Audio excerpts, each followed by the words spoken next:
The Breaking Point, a dark romance novel. Prologue. The handler didn't knock. Dr. Sienna Hale looked up from her case notes to find a man standing in her London office doorway, mid-40s, gray suit, forgettable face. The kind of person who could disappear in a crowd of three. MI6 had always favored the invisible. Dr. Hale, not a question. He closed the door behind him with the quiet precision of someone accustomed to entering rooms uninvited. "I hope I'm not interrupting." She set down her pen, spine straight. "You already know you are." A brief smile crossed his lips, there and gone like smoke. He moved to the leather chair opposite her desk without invitation, settling into it like he owned the space. Maybe he did. Men like him always owned something. Information, leverage, people's secrets. They collected power the way other men collected watches or vintage wine. "I'll be brief." He withdrew a tablet from his briefcase, unlocked it with his thumbprint, and slid it across the polished mahogany toward her. Killian Cross. The screen showed surveillance footage. A man in his mid-30s, entering what looked like a waterfront warehouse. Dark hair, sharp jaw, expensive suit tailored to perfection. He moved with the controlled grace of someone who knew violence intimately, not as an abstract concept, but as a tool, a language, a way of life. "The architect," Sienna murmured, not touching the tablet. "You know him." "I know of him." She studied the frozen frame. Cross's face turned slightly toward the camera, eyes cold and assessing even through the grainy footage. Head of the Cross Crime Syndicate. New England operations. Weapons, drugs, human trafficking. Money laundering through a network of legitimate businesses. The usual portfolio of charming enterprises. "He's more than that." The handler leaned forward, and Sienna caught a whiff of expensive cologne mixed with something sharper. Desperation, maybe, or fear poorly masked. "He's untouchable. We've sent 12 operatives after him in the past 3 years.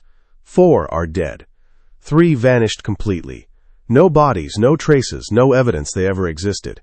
The remaining 5. He paused, and something flickered in his forgettable eyes. "Let's just say they're no longer operational." Sienna's fingers tightened on the edge of her desk. "And you think I'll fare better?" "You're not an operative, Dr. Hale. You're a clinical psychologist, specializing in high-risk psychological manipulation and trauma-based interrogation techniques. You wrote your doctoral thesis on the systematic deconstruction of narcissistic personality structures, how to identify the fault lines in someone's psyche and apply precise pressure until they shatter." He pulled out a file folder, thick with documentation, and set it beside the tablet. "Your work with MI6 was exceptional." Was, past tense.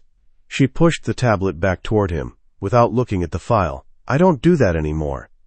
"Because of Marcus Trent." The name landed like a blade between her ribs. For a moment, just a fraction of a second, Sienna's carefully maintained composure cracked. Then she smoothed it over, professional mask sliding back into place. But they both knew he'd seen it. That was the point of saying the name, to remind her that he knew. That he had leverage.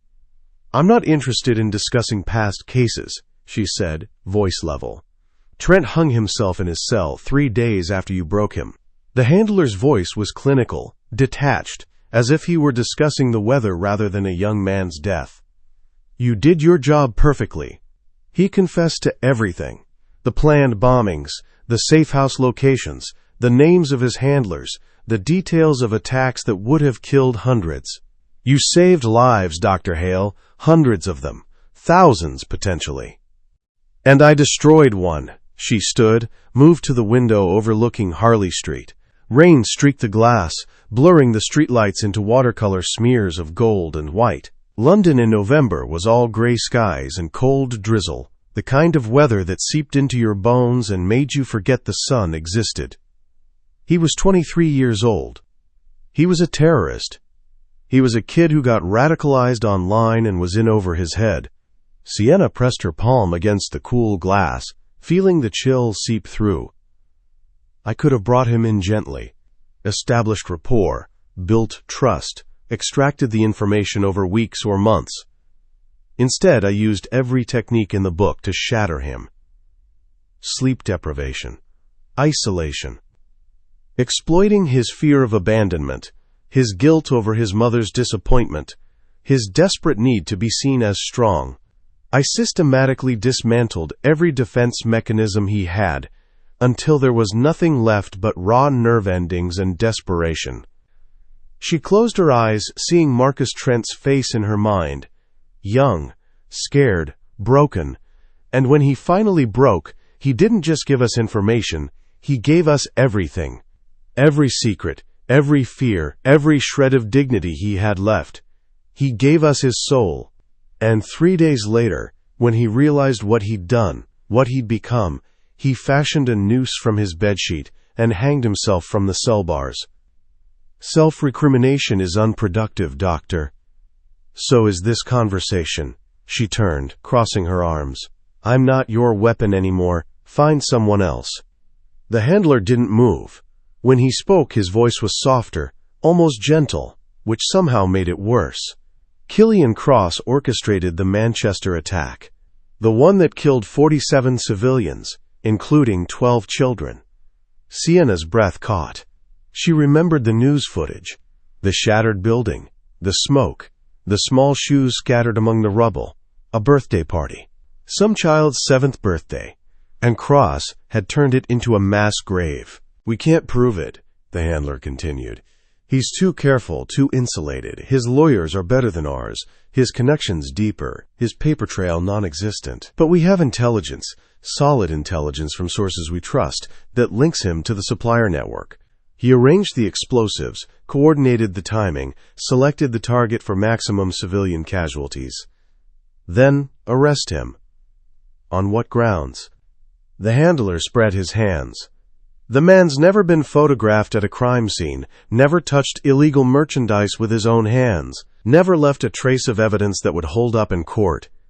He's a ghost who runs an empire, Dr. Hale. He operates through intermediaries and shell corporations and encrypted communications that our best analysts can't crack. He stood, buttoning his suit jacket with practiced precision. We need him broken, not arrested, broken. We need him vulnerable, compliant, desperate to cooperate. We need him to give us everything, every contact, every operation, every secret he's buried, and we need it before he plans something worse. Worse than Manchester? Our analysts estimate his next operation could kill hundreds, maybe thousands. The handler moved toward the door, then paused with his hand on the knob. We need him destroyed from the inside out, Dr. Hale, and you're the only one who can do it. I haven't agreed to anything. You will. He glanced back, that forgettable face somehow sharpening into focus, and for a moment she saw the steel beneath the bureaucratic blandness. Because you're not the kind of woman who lets innocent people die to protect her own conscience. Because you can't forget those 12 children any more than you can forget Marcus Trent. Because you'll do this not despite what happened to Trent, but because of it. He opened the door. The file's yours to review, memorize it, then burn it. Someone will contact you within 48 hours with next steps. Think carefully, Doctor, but don't think too long. The door clicked shut. Sienna stood alone in her office, rain drumming against the window like fingers tapping impatiently on glass. The file folder sat on her desk, innocuous and terrible, containing someone's life, reduced to data points and psychological assessments. She should refuse.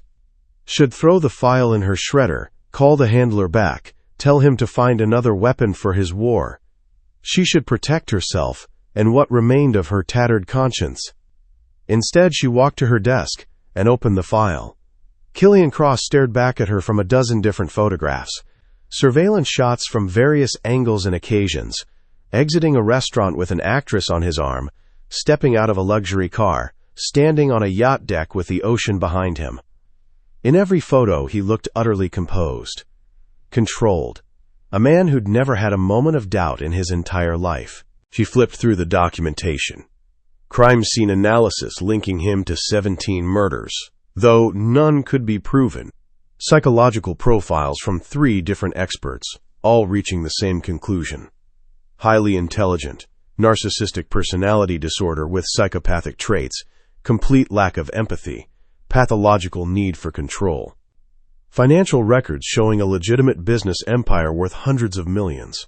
All of it built on a foundation of blood and suffering. Interview transcripts with former associates, 6 of them, all now recanting their statements, claiming they'd been coerced or mistaken. Sienna knew what that meant. Cross had gotten to them. Through bribes or threats, or some combination of both, he'd silenced them. And beneath it all, a simple note in the handler's neat handwriting. Subject demonstrates textbook narcissistic personality disorder with psychopathic overlay. Recommendation: complete psychological deconstruction required. Standard approaches will fail. Subject requires specialist intervention. Sienna set the file down and moved to the small bar cart in the corner of her office. She poured herself 3 fingers of Macallan 18 from the crystal decanter she kept for difficult days. And lately, most days had been difficult. The scotch burned going down, familiar and grounding. She returned to her desk, glass in hand, and studied Cross's photograph. He was handsome in a cold, aristocratic way, the kind of face you'd see in expensive ads for watches or cologne. But it was his eyes that held her attention. Even through the grainy surveillance photo, they were striking, gray, almost silver, and completely, utterly empty. Complete psychological deconstruction, she murmured to the empty room, tasting the words. She'd done it before, with Marcus Trent and others before him. Found the fault lines in their psyches and applied pressure until they cracked. It was a skill she'd honed over years of study and practice, a terrible talent she'd discovered she possessed. The question was whether she could do it again, whether she should do it again. She thought of Marcus Trent swinging from a bedsheet, young face purple, eyes bulging. She thought of 12 children who would never blow out birthday candles, never graduate, never fall in love. She thought of the handler's words, hundreds of casualties, maybe thousands. Sienna finished her scotch and poured another. She could do it. The question was whether she could live with herself afterward. But, then again, she wasn't living with herself very well now. The guilt over Trent haunted her nights, turned her dreams into nightmares, made her question everything she'd ever believed about herself. Maybe this was a chance for redemption. Maybe breaking Killian Cross could somehow balance the scales, make up for destroying Marcus Trent. Or maybe she was just lying to herself. Maybe she wanted to do this. Maybe some dark part of her missed the power, the control, the godlike feeling of reaching into someone's mind and reshaping it to her will. The thought should have horrified her. It didn't. And that, perhaps, was the most terrifying thing of all. Sienna set down her glass and picked up her phone. She stared at the handler's number, already programmed in, because of course it was, for a long moment. Then she put the phone down without calling. She didn't need to call. They both knew she'd already made her decision. The moment she'd opened that file, she'd committed. Everything after was just theater. She gathered the documents, studying each page with professional attention. Cross's childhood, violent father, murdered mother, his rise through Boston's criminal underworld, methodical, ruthless, leaving no witnesses. His current empire, vast, insulated, seemingly impregnable. And underneath it all, the psychological assessment. Subject has never demonstrated genuine emotional attachment to any person. All relationships appear transactional, likely incapable of empathy or authentic connection. Sienna smiled, and it wasn't a pleasant expression. Everyone was capable of breaking. You just had to find the right pressure point. For Marcus Trent, it had been his need for approval, his desperate desire to be seen as strong and capable. For Killian Cross, it would be something else, something deeper, more fundamental. She'd find it, and when she did, she'd exploit it without mercy. And this time, she told herself, she wouldn't feel a damn thing when the target broke. The lie tasted bitter, but then again, all the best ones did. Outside, the rain continued to fall, washing the streets clean of the day's grime. But some stains, Sienna knew, went deeper than rain could reach. Some marks never washed away, no matter how hard you tried. She closed the file and locked it in her desk drawer. Tomorrow she'd burn it as instructed. Tonight she'd memorize every word. And then she'd become exactly what the handler needed her to be, a weapon, precise and merciless, aimed at the heart of a man who supposedly had no heart at all. It would be interesting to find out if that was true. Chapter 1. Boston in October wore its beauty-like armor, all gold leaves and crisp air that cut straight through expensive coats. Sienna stepped out of the black sedan onto Newbury Street, her heels clicking against cobblestone as she adjusted the strap of her leather portfolio. The city smelled of coffee and fallen leaves and the sharp promise of winter coming. 47th floor, her driver said. He was MI6, though his accent had been coached into perfect American neutrality. Stevens, she thought his name was. Or maybe that was just his cover identity. Penthouse suite. Mr. Cross is expecting you at 2 o'clock sharp. Punctuality. Sienna checked her watch. 1:47. 13 minutes early. Perfect. Arriving too early suggested desperation. Arriving late suggested disrespect. 13 minutes early suggested professionalism with just a hint of eagerness. How very civilized of him. Ma'am. Stephen's voice dropped, his eyes meeting hers in the rearview mirror. Be careful, this one's different. Sienna smiled without warmth. They're all different until they're not. She'd heard that warning before. With the arms dealer in Prague who supposedly never broke. With the cartel accountant in Mexico City who'd allegedly been trained to resist interrogation. With Marcus Trent, who everyone said was too young, too idealistic, too committed to his cause to ever betray it. They'd all broken, everyone did, eventually. You just had to find the right pressure point. The building was steel and glass, brutally modern, reflecting the city back at itself in fractured angles. It looked like something that had been dropped from the sky, alien, cold, uncompromising. Exactly the kind of building a man like Killian Cross would choose for his legitimate business operations. Inside, the lobby was minimalist to the point of hostility. White marble floors so polished they looked like ice. Chrome accents that caught the light and threw it back in sharp fragments. A single receptionist sat behind a desk that looked like it cost more than Sienna's first car, probably more than her current car, too. Everything was expensive and deliberately unwelcoming, designed to make visitors feel small. Sienna had spent years learning not to feel small. Dr. Hale for Mr. Cross. She handed over the business card that identified her as a trauma therapist, affiliated with a private psychiatric practice in Cambridge. Dr. Sienna Hale, PsyD, specializing in executive wellness and high-functioning trauma recovery. The cover story was solid. She'd been referred by one of Cross's shell corporations under the guise of employee wellness counseling. One of his executives had supposedly suffered a nervous breakdown, and the company wanted to ensure their leadership team had access to appropriate mental health resources. The receptionist barely glanced at the card. Her eyes were flat, professional, revealing nothing. 47th floor, he's waiting. No small talk, no pleasantries. Just cold efficiency. Sienna wondered if Cross hired specifically for that quality, or if working for him simply leached the warmth out of people over time. The elevator was silent, except for the whisper of expensive machinery. Sienna watched the numbers climb, 10, 15, 20, each floor a countdown to collision. She'd spent the past 2 weeks memorizing everything in Cross's file. The dead mother, shot in front of him when he was 12. The violent father who'd pulled the trigger then turned to his son and said, "Love makes you weak. Remember that." The systematic accumulation of power built on blood and calculation and an absolute refusal to show vulnerability. She knew his patterns, his triggers, his weaknesses. Or at least, she knew what the file said his weaknesses were. Whether that matched reality was something she'd find out in the next hour. At least, she thought she knew. But, standing in this elevator rising toward the penthouse, Sienna felt the first whisper of doubt. What if Stevens was right? What if this one really was different?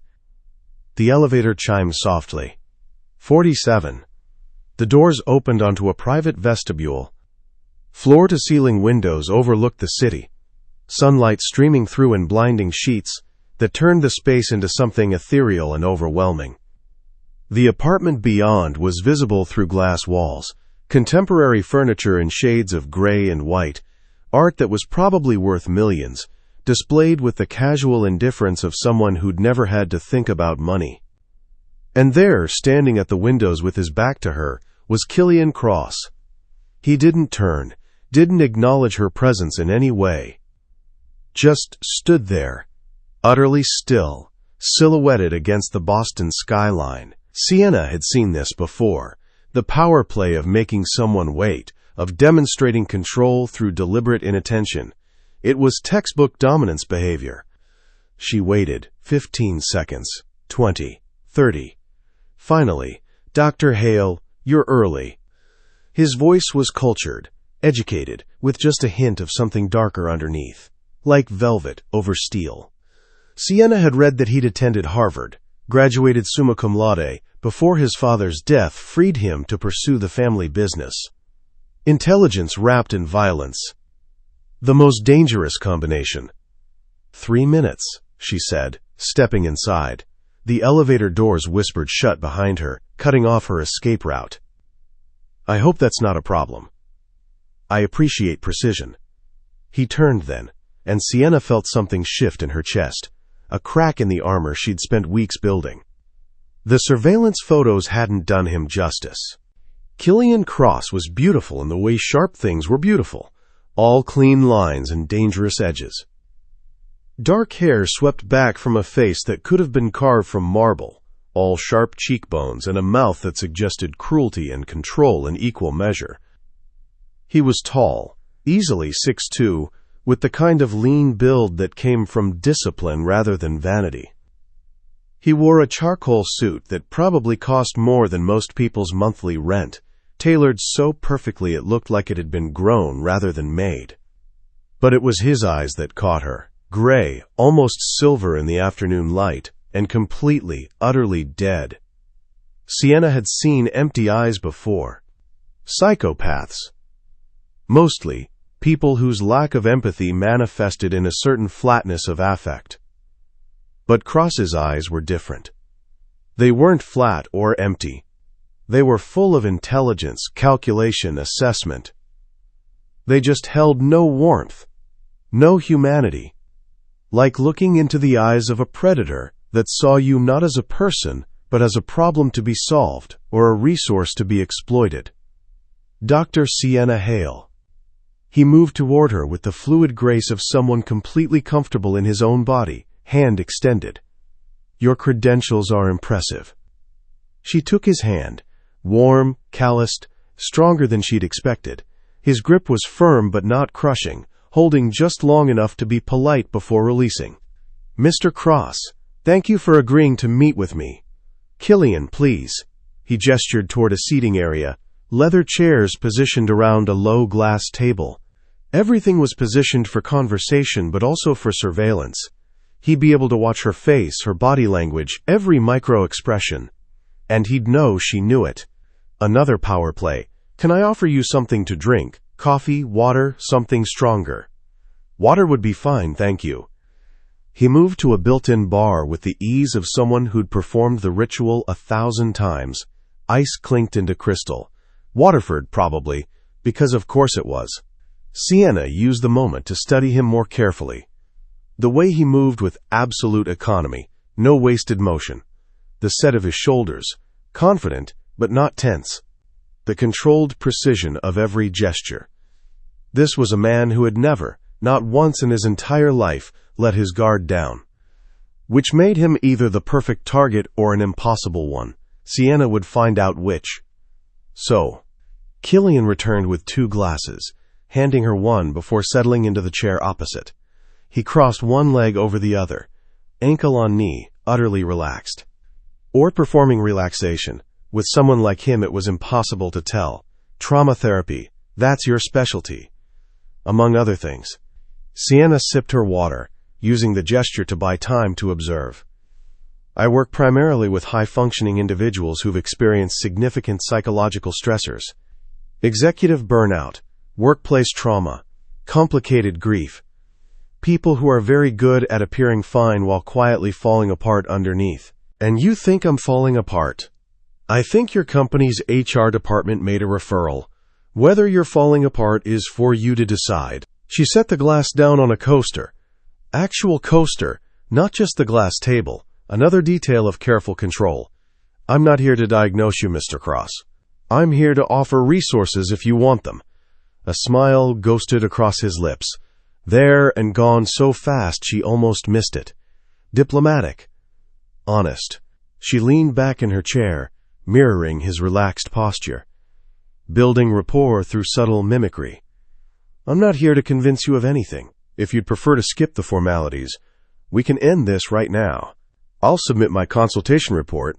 Your HR department will have their documentation that they've offered appropriate wellness resources and will never see each other again. But? No but. Sienna held his gaze, letting him see that she wasn't intimidated, that she was meeting him as an equal, not as someone in awe of his power or afraid of his reputation. Though I will say, in my experience, the people who most insist they don't need therapy are usually the ones who need it most. Killian laughed, a short, sharp sound that held no humor. You're trying to provoke me. I'm trying to see if you're capable of honesty. Most people who sit in that chair spend the first session lying to me, to themselves, performing the person they think I want to see. She tilted her head slightly. You're already performing. The question is whether you're willing to stop. Everyone performs, Dr. Hale.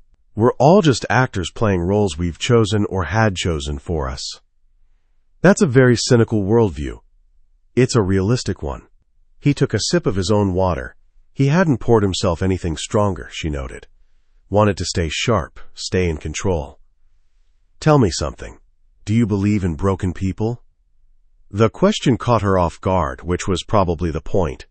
Sienna took a moment to consider her answer, aware that he was watching her with those predator's eyes, cataloging every reaction. I believe people experience trauma, she said finally. I believe that trauma can fundamentally alter how someone sees the world, how they relate to others, how they perceive themselves. Whether that constitutes broken is a matter of perspective and semantics. Perspective. He tasted the word like expensive wine, rolling it around his mouth. Let me rephrase. Do you believe people can be damaged beyond repair? This was a test. Sienna recognized it immediately. He was probing, trying to understand her framework, her limits, her beliefs, trying to figure out if she was someone who would write him off as irredeemable or someone who believed in the possibility of change. The honest answer was complicated. Yes, she believed some people were too damaged to fix. Marcus Trent had proven that, or maybe she'd proven it by breaking him so thoroughly there was nothing left to rebuild. But Killian didn't need to hear the honest answer. He needed to hear the answer that would make him keep talking. No, she lied smoothly. I don't believe anyone is beyond help. But I do believe that some people have been hurt in ways that make it very difficult for them to accept help. That make vulnerability feel like weakness or death. Liar. Sienna's pulse kicked up, but she kept her expression neutral. Excuse me? You absolutely believe some people are beyond saving. I can see it in your eyes.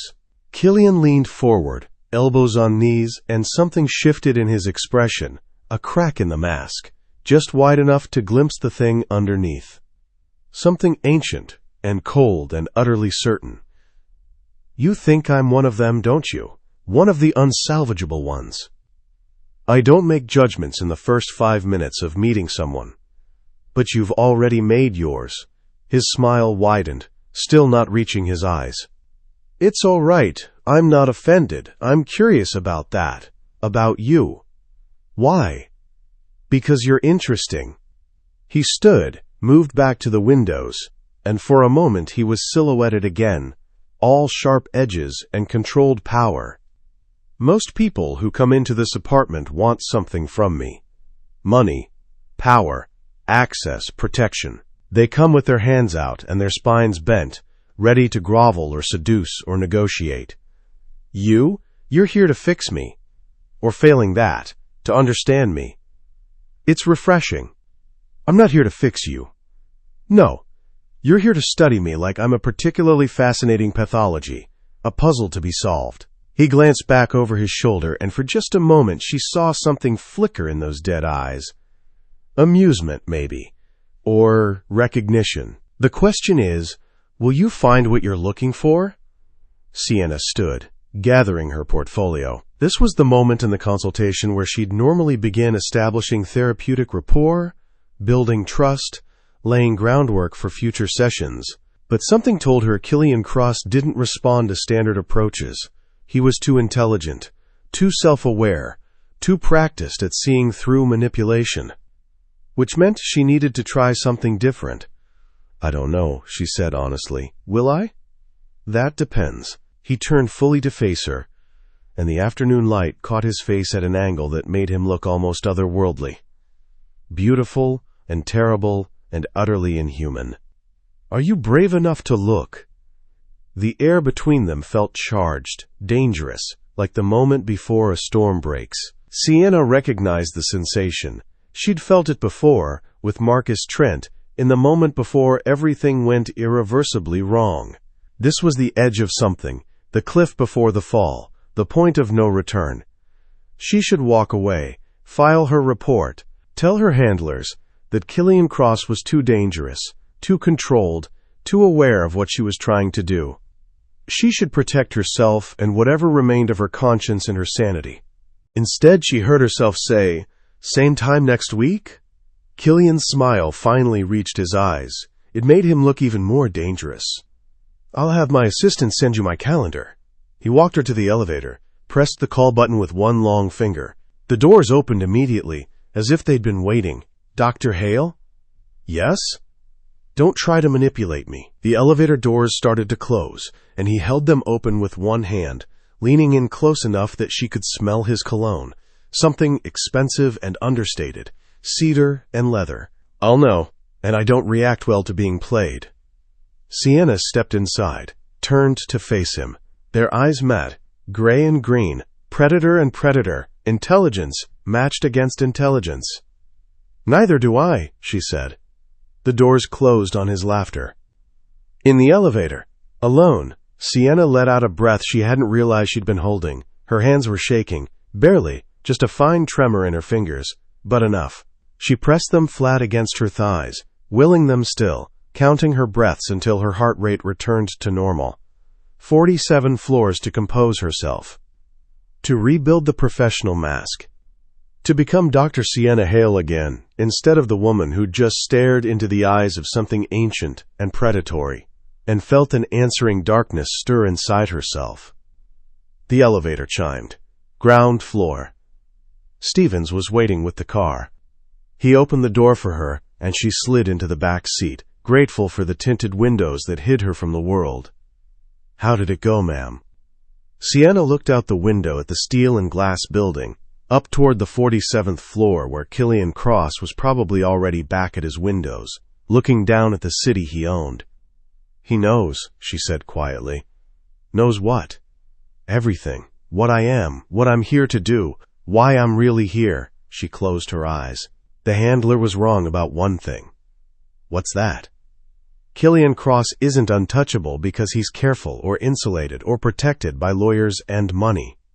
She opened her eyes, watched the city slide past as Stevens pulled into traffic. He's untouchable because he knows exactly what he is, and he's made peace with it. He's not hiding from his nature. He's embraced it, weaponized it. Can you break him? Sienna thought about those gray eyes, that cold intelligence, that absolute certainty. She thought about the way he'd seen through her cover in minutes, maybe seconds. The way he'd turned the entire interaction into a test, measuring her, assessing her, deciding whether she was interesting enough to keep around. "I don't know," she admitted, "but if I try, if I actually commit to destroying him from the inside out—" "What?" "It won't just break him." She met Stevens's eyes in the rearview mirror. "It'll break me too. Breaking someone like Killian Cross wouldn't just require skill, it wouldn't just require becoming monstrous. It would require becoming something worse than monstrous, becoming someone who could match his darkness, his control, his absolute refusal to flinch from ugly truths. It would require becoming exactly like him. And the terrifying thing, the thing that made her hands shake and her heart race and her breath come short, was that she wanted to. Some dark part of her, the part that had enjoyed breaking Marcus Trent, even as she'd hated herself for it, wanted to dive deep into Killian Cross's psyche and see what she'd find there. Wanted to see if she could win. Wanted to prove she was stronger, smarter, more ruthless. Wanted to destroy him and call it justice. The car stopped at a red light. Outside, people moved through their ordinary lives. Shopping, laughing, checking their phones. Normal people with normal problems. Sienna watched them and felt like she was looking at them through glass, separated by an unbridgeable distance. She wasn't normal. She'd never been normal. And after today, after looking into Killian Cross's eyes and seeing her own darkness reflected back, she knew she never would be. Her phone buzzed. Unknown number. She stared at it for a long moment before opening the message. "You're better than I expected. Same time next week. Don't disappoint me. Naish K." Sienna deleted the message. Then she pulled up her handler's number and typed, "First contact successful. Target engaged. Proceeding with operation." She hit send before she could second-guess herself, and tried not to think about the fact that she didn't know who the real target was anymore. Chapter 2. Sienna's second session with Killian Cross began with a chess set. She arrived at the penthouse exactly on time, not 3 minutes early this time, but precisely at 2 o'clock, a subtle shift in strategy. Last week, she'd been eager, professional, measuring him. This week, she wanted him to wonder if she was less interested, if the challenge of him had dimmed. The elevator doors opened to reveal Killian in the same position as before, standing at the windows, back to her, perfectly still. But this time, something was different. The glass table between the leather chairs now held an ornate chess set, pieces already arranged for play. He didn't turn. "Dr. Hale. Punctual. You said you appreciated precision." "I do." He finally turned, and Sienna felt that same electric jolt as last week. He wore charcoal slacks and a white dress shirt with the sleeves rolled to his elbows, revealing forearms that were corded with lean muscle. More casual than their first meeting, but somehow more dangerous, like he was letting her see something closer to the real him. "Do you play?" "Occasionally." She set down her portfolio, eyeing the board. The pieces were hand-carved from what looked like ebony and ivory, or perhaps bone. Knowing Killian, they probably were actual bone. Old, expensive, beautiful in a macabre way, though I'm not sure this is standard therapeutic practice. "I find conversation flows more naturally when hands are occupied." Killian settled into his chair, fingertips resting lightly on the black queen. The gesture was almost sensual, possessive. Besides, you can learn more about a person from how they play chess than from an hour of talk therapy. Chess reveals character, how someone thinks, how they handle pressure, whether they're aggressive or defensive, patient or reckless. "Is that what you want? For me to learn about you?" "I want to see if you're as clever as your credentials suggest." He gestured to the white pieces. "You're white. First move advantage. Let's see what you do with it." Sienna sat, considering the board. This was a test, obviously. But of what? Her analytical ability? Her willingness to engage on his terms? Or something deeper, something about control and dominance and the dance they were both pretending not to be performing? She'd played chess since childhood. Her father had taught her, said it would sharpen her mind, teach her to think 3 moves ahead. He'd been right. Chess had served her well in her career, in reading people, in predicting behavior patterns. But she suspected Killian Cross didn't just play chess, he weaponized it. She moved her pawn, e4, the king's pawn opening, the most common, most studied opening in chess, safe, classical, revealing nothing about her true skill level. Killian's lips curved in something that might have been a smile or might have been contempt. How predictable. Sometimes the obvious move is obvious because it works, and sometimes it works because your opponent wants it to. He countered with E5, mirroring her move, the symmetrical response. Tell me, Dr. Hale, in your work, do you prefer the direct approach or the subtle one? Depends on the patient. I'm not asking about your patients. I'm asking about you. He leaned back, watching her with those gray eyes that missed nothing. When you want something, do you ask for it directly? Or do you manipulate circumstances until people give it to you without realizing they've been played? Sienna moved her knight. NF3, developing her pieces, maintaining the classical structure. I think the question reveals more about you than any answer I could give. How so? You're assuming manipulation is always happening, that every interaction is a game with winners and losers, manipulators and marks. She met his gaze. That's a very lonely worldview. It's an accurate one. Killian moved his knight to C6, and they were 6 moves into the Italian game now, one of the oldest, most analyzed openings in chess. Both of them playing it safe, feeling each other out. Everyone manipulates, Dr. Hale. Parents manipulate children with promises and threats. Lovers manipulate each other with affection and withdrawal. Employers manipulate workers with carrots and sticks. The only variable is whether people are honest about it. And you're honest about it. Always. He smiled, and this time it was definitely predatory. I never pretend to be something I'm not. I don't manipulate people by lying to them about my nature. I manipulate them by being exactly what I appear to be, and letting them convince themselves they can handle it. Sienna moved her bishop, bc4, attacking the weak f7 square. That's still manipulation. But honest manipulation, there's a difference. They played in silence for several moves, the only sound, the soft click of pieces against wood.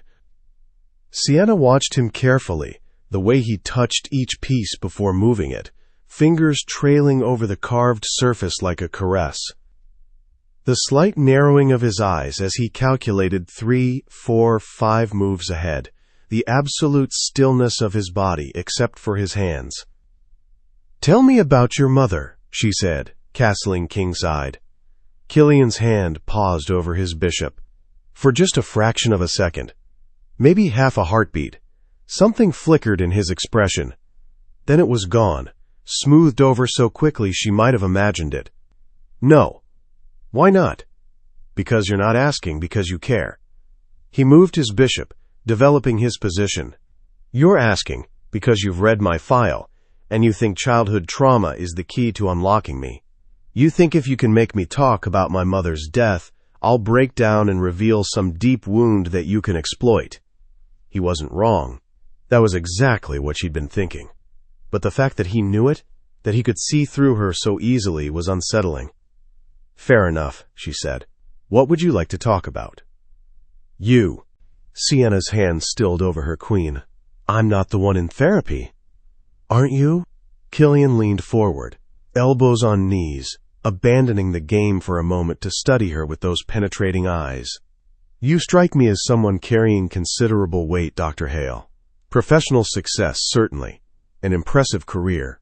But underneath all that polish and competence, I think you're running from something. That's projection. Is it? He resumed play, moving his queen into an aggressive position that threatened multiple pieces. Tell me, why did you really become a psychologist? And don't give me the altruistic answer about helping people. I want the truth. Sienna moved her rook, blocking his queen's attack. The truth is complicated. So simplify it. She considered how much to reveal. In interrogation training, they'd taught her that the best lies were built on foundations of truth. Give the target something real, something that feels like vulnerability, and they'll trust you. They'll think they're getting closer to you when you're actually maintaining perfect control. I wanted to understand how people break, she said finally, capturing his knight with her bishop. How minds fracture under pressure. What separates someone who survives trauma from someone who's destroyed by it? I was fascinated by the mechanics of it. The psychology, the neuroscience, the way certain pressures applied to certain vulnerabilities create predictable fracture patterns.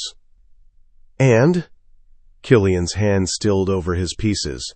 For the first time since she'd met him, he looked genuinely interested, rather than just performing interest. And I learned that everyone breaks eventually. She met his eyes. It's just a matter of finding the right pressure point. The right combination of stress and vulnerability and timing. Everyone has a breaking point. Everyone. Killian stared at her for a long moment. Then he smiled. A real smile, not the performative ones he'd been giving her. It transformed his face, made him look younger, almost boyish, and somehow infinitely more dangerous. "Now we're getting somewhere," he murmured. The game shifted after that. What had been careful strategic play became aggressive, almost violent. Sienna sacrificed her bishop to open up his king position. Killian took her knight, creating threats across the board. She cornered his rook with a clever pawn move. He escaped with a brilliant queen maneuver that she hadn't seen coming. The board became a battlefield, pieces falling rapidly, both of them calculating furiously, looking for the decisive blow. "You're good at this," Killian said, voice low and intent. "Better than you pretended to be." "I never said I wasn't good. I said I played occasionally." Semantics. He moved his queen, and Sienna saw the trap 6 moves before it closed. He'd been building it for the last 10 moves, and she'd walked right into it. Subtle, brilliant, absolutely ruthless. Checkmate. Sienna stared at the board. She'd seen it coming 3 moves ago, but had been unable to prevent it. He'd backed her into a corner so elegantly she'd barely noticed it happening until it was too late. "Well played. You let me win. It wasn't a question." "Did I?" "You saw the trap. I watched your eyes. You calculated the outcome and chose to walk into it anyway." Killian leaned forward, studying her face the way he'd been studying the board. "Why? Maybe I wanted to see if you'd actually follow through. Or maybe you think losing will make me lower my guard." His smile was sharp as broken glass. "It won't." Silence stretched between them, heavy with things unsaid. Outside, the city moved in its usual rhythms. Traffic, pedestrians, the ordinary chaos of life. In here, time felt suspended, caught in the space between breath and heartbeat. "Can I ask you something?" Sienna said finally. "You can ask. I may not answer." "Why agree to these sessions? You don't need therapy. You don't want it. So why waste your time?" Killian stood, moved to the bar, poured himself 2 fingers of something amber and expensive. He didn't offer her any this time. "Because I'm curious about you." "You said that last week." "It's still true." He turned, glass in hand, and the afternoon light streaming through the windows turned his eyes silver. "You're an interesting woman, Dr. Hale. Brilliant, controlled, hiding something dark underneath all that professional polish. I want to know what it is." "That sounds more like stalking than therapy." "Call it what you want." He took a sip, savoring it. The whiskey caught the light, turning it gold.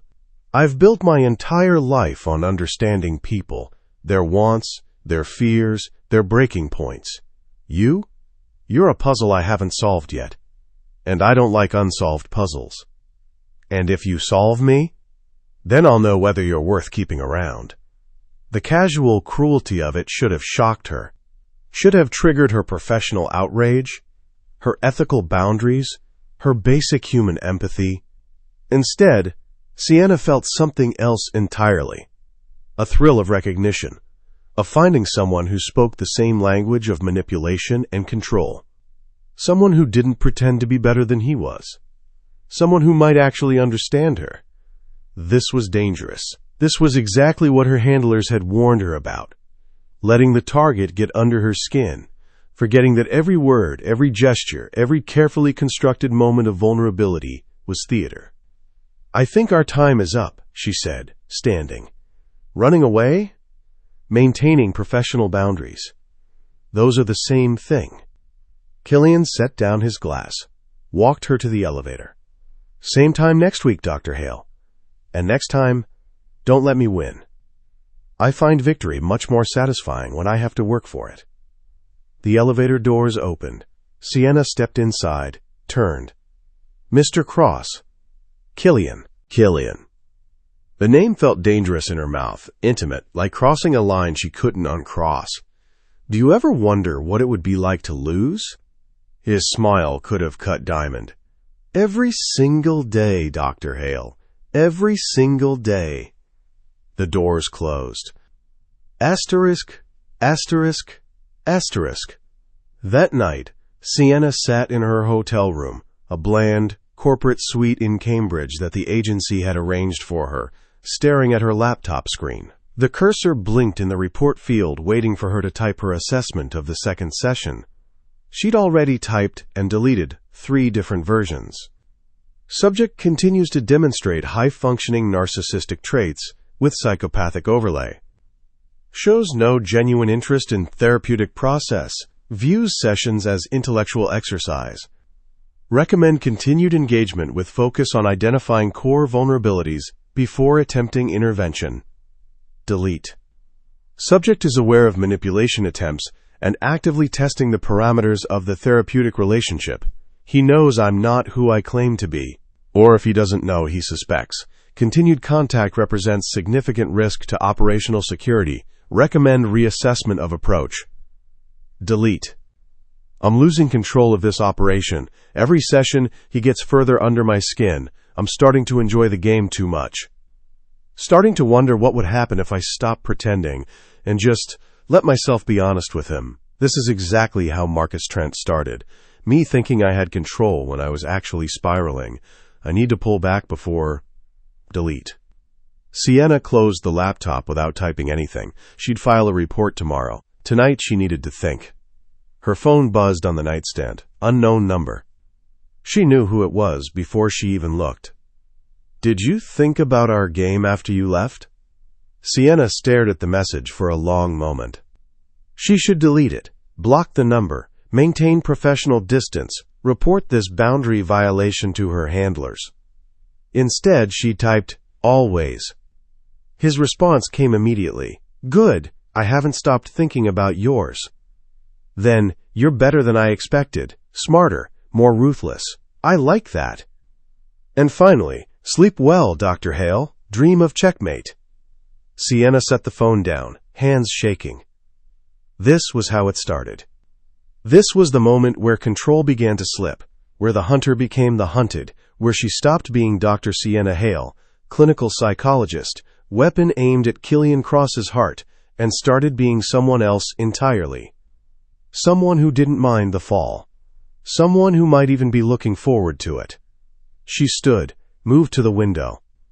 Cambridge at night was quiet, studious, full of young people who still believed in things like truth and justice, and the fundamental goodness of humanity.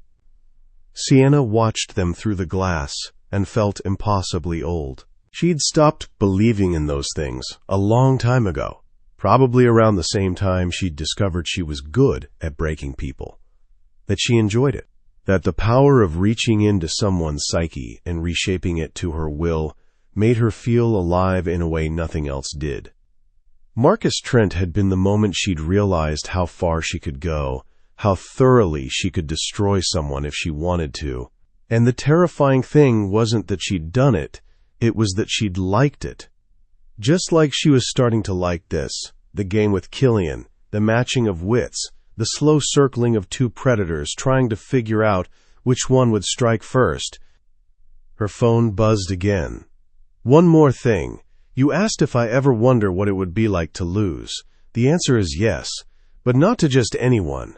Only to someone worthy of the victory. Someone who could look at what I am and not flinch. Someone who might be just as broken as I am. A pause. Then, are you that someone, Sienna? He'd used her first name, stripped away the professional title, the formal distance, made it personal. She should ignore it, should maintain boundaries, should remember that this was an operation, not a relationship. She typed, I don't know yet, but I'm starting to think I want to find out. She hit send before she could stop herself. His response was immediate. Good, so am I. Sienna turned off her phone and went to bed. But she didn't sleep. She lay in the dark, thinking about gray eyes and chess games and the way Killian had looked at her when she'd admitted she wanted to understand how people break. Like he'd finally found someone who understood him. Like he'd been waiting for her his whole life. And the most terrifying thing was that she felt exactly the same way. Chapter 3. The third session never happened. Sienna arrived at the penthouse at exactly 2 o'clock to find it empty. Not empty in the sense that Killian wasn't there. Empty in the sense that the entire apartment had been stripped. The furniture was covered in dust sheets, the art removed from the walls, the chess set gone. Even the expensive scotch had vanished from the bar. The space looked abandoned, hollow, like a stage after the show had ended. A single note sat on the covered table, her name written in precise black ink. She picked it up with fingers that trembled slightly. Something came up. "I'll be in touch. Mine, K." That was it. No explanation, no apology, no indication of when or if he'd return. Just 5 words and an initial. As if their sessions meant nothing. As if she meant nothing. Sienna stood alone in the hollow penthouse, frustration coiling in her chest like a living thing. 3 weeks of careful planning, of building strategy, of learning to navigate Killian Cross's defenses, and he'd simply vanished. Her phone rang. The handler. She answered on the 3rd ring. "Dr. Hale." "Status report." His voice was clipped, professional, revealing nothing. "The target's gone dark." A pause. Paper rustling in the background. "Gone dark how?" "Apartment's empty. No forwarding information. He left a note saying he'd be in touch, but..." She turned in a slow circle, taking in the covered furniture, the bare walls. "He's either running or testing me. Pull out." Sienna's grip tightened on the phone. "What?" "The operation's compromised. He knows who you are, what you're trying to do. We're pulling you out before you become a liability." The handler's voice was flat, emotionless, exactly the same tone he'd used when telling her about the 12 dead children. "Return to London. We'll debrief and reassign." "I can still." "That's an order, Dr. Hale." He cut her off smoothly, practiced. "You've done good work. But Cross is too aware. Too careful. We'll find another approach. A car will be at your hotel at 6 a.m. tomorrow to take you to the airport. And if I refuse?" Silence. Then, very quietly, "That would be unwise." The line went dead. Sienna stood in the empty penthouse, phone still pressed to her ear, pulse hammering. She should feel relieved, grateful even. She'd escaped Killian Cross's orbit before getting pulled too deep, before whatever darkness lived inside him reached out and touched the darkness inside her. Instead, she felt cheated, angry, like something had been taken from her before she was finished with it. Her phone buzzed. Text message. Unknown number. She knew who it was before she opened it. "I'm sorry about the session. Something urgent required my attention. But I'd very much like to continue our conversation. If you're willing, that is. There's a car waiting for you downstairs. No obligation. But I hope you'll come." Sienna stared at the message. Every alarm bell in her training was screaming at her to delete it, to walk away, to follow her handler's orders and get on that plane tomorrow morning. Instead, she found herself typing, "Where?" The response came immediately. "Somewhere safe. Somewhere we can talk honestly. Trust me. Trust me." As if she could trust a man who'd built his empire on blood and lies and manipulation. As if she should trust someone who'd already proven he could see through every defense she had. Sienna looked around the empty penthouse one last time. Then she walked to the elevator, stepped inside, and pressed the button for the ground floor. Asterisk, asterisk, asterisk. The car was a black Mercedes with tinted windows, exactly the kind of vehicle someone like Killian would send. The driver was young, professional, offering no conversation as he opened the door for her. She should run. Should call her handler back, tell him she was compromised, trigger every emergency protocol in the book. Instead, she got in. They drove north out of Boston, away from the city lights and into darkness. Sienna watched the landscape change from urban to suburban to rural, trees pressing close on either side of the road. 40 minutes passed. Then 50. She should be terrified, should be calculating escape routes, defensive strategies, ways to survive, whatever was coming. Instead, she felt eerily calm, like she'd been waiting for this moment since the first time she'd looked into Killian's eyes and seen her own darkness reflected back. The car turned through massive iron gates that opened soundlessly at their approach. Beyond them stretched a driveway lined with towering oak trees, their branches creating a canopy that blocked out what little moonlight managed to penetrate the storm clouds gathering overhead. At the end of the drive sat a mansion that looked like something from a Gothic novel, 3 stories of pale stone and dark windows, beautiful and terrifying in equal measure. Lights spilled from several windows, casting golden rectangles onto manicured lawns, but most of the house remained shrouded in shadow. The car stopped beneath a covered portico. The driver opened her door. Killian stood at the top of the marble steps, hands in his pockets, watching her with those gray eyes that missed nothing. "Dr. Hale." His voice carried clearly in the quiet evening air. "I hope the drive wasn't too uncomfortable." Sienna stepped out of the car, her heels clicking against stone. Leaves crunched under her feet. The air smelled like rain and earth and something darker underneath. "You had me kidnapped." "Invited. The word you're looking for is invited." He descended the steps with that fluid grace she'd come to recognize, though I understand if you're confused about the distinction. "Where am I?" "Safe." He stopped a few feet away, studying her face. 40 miles outside Boston. My actual home, not the showpiece in the city. This is where I come when I want privacy, when I want to be honest." "Honest?" Sienna let out a laugh that sounded slightly hysterical even to her own ears. "You just abducted me from your empty apartment after canceling our session with a 5-word note. That's your idea of honesty?" "I didn't abduct you. You got in the car of your own free will." His lips curved in something that might have been amusement. "And I canceled because I needed time to prepare for this conversation, to decide whether you deserved the truth." "And do I?" "That depends." He moved closer, close enough that she could see the faint scar above his left eyebrow, smell his cologne, cedar and leather, and something darker. "Are you ready to hear it?" Sienna's heart hammered against her ribs. "If you're going to kill me, just do it now. I'm not interested in prolonging the inevitable." Killian laughed. Genuinely laughed, the sound rich and unexpected in the quiet evening. "Kill you? Dr. Hale, if I wanted you dead, you'd have never left London. No, I brought you here because I need to show you something, and because I thought you deserved the truth." "What truth?" "That I know exactly who you are, what you are, and why you're really here." He held out his hand.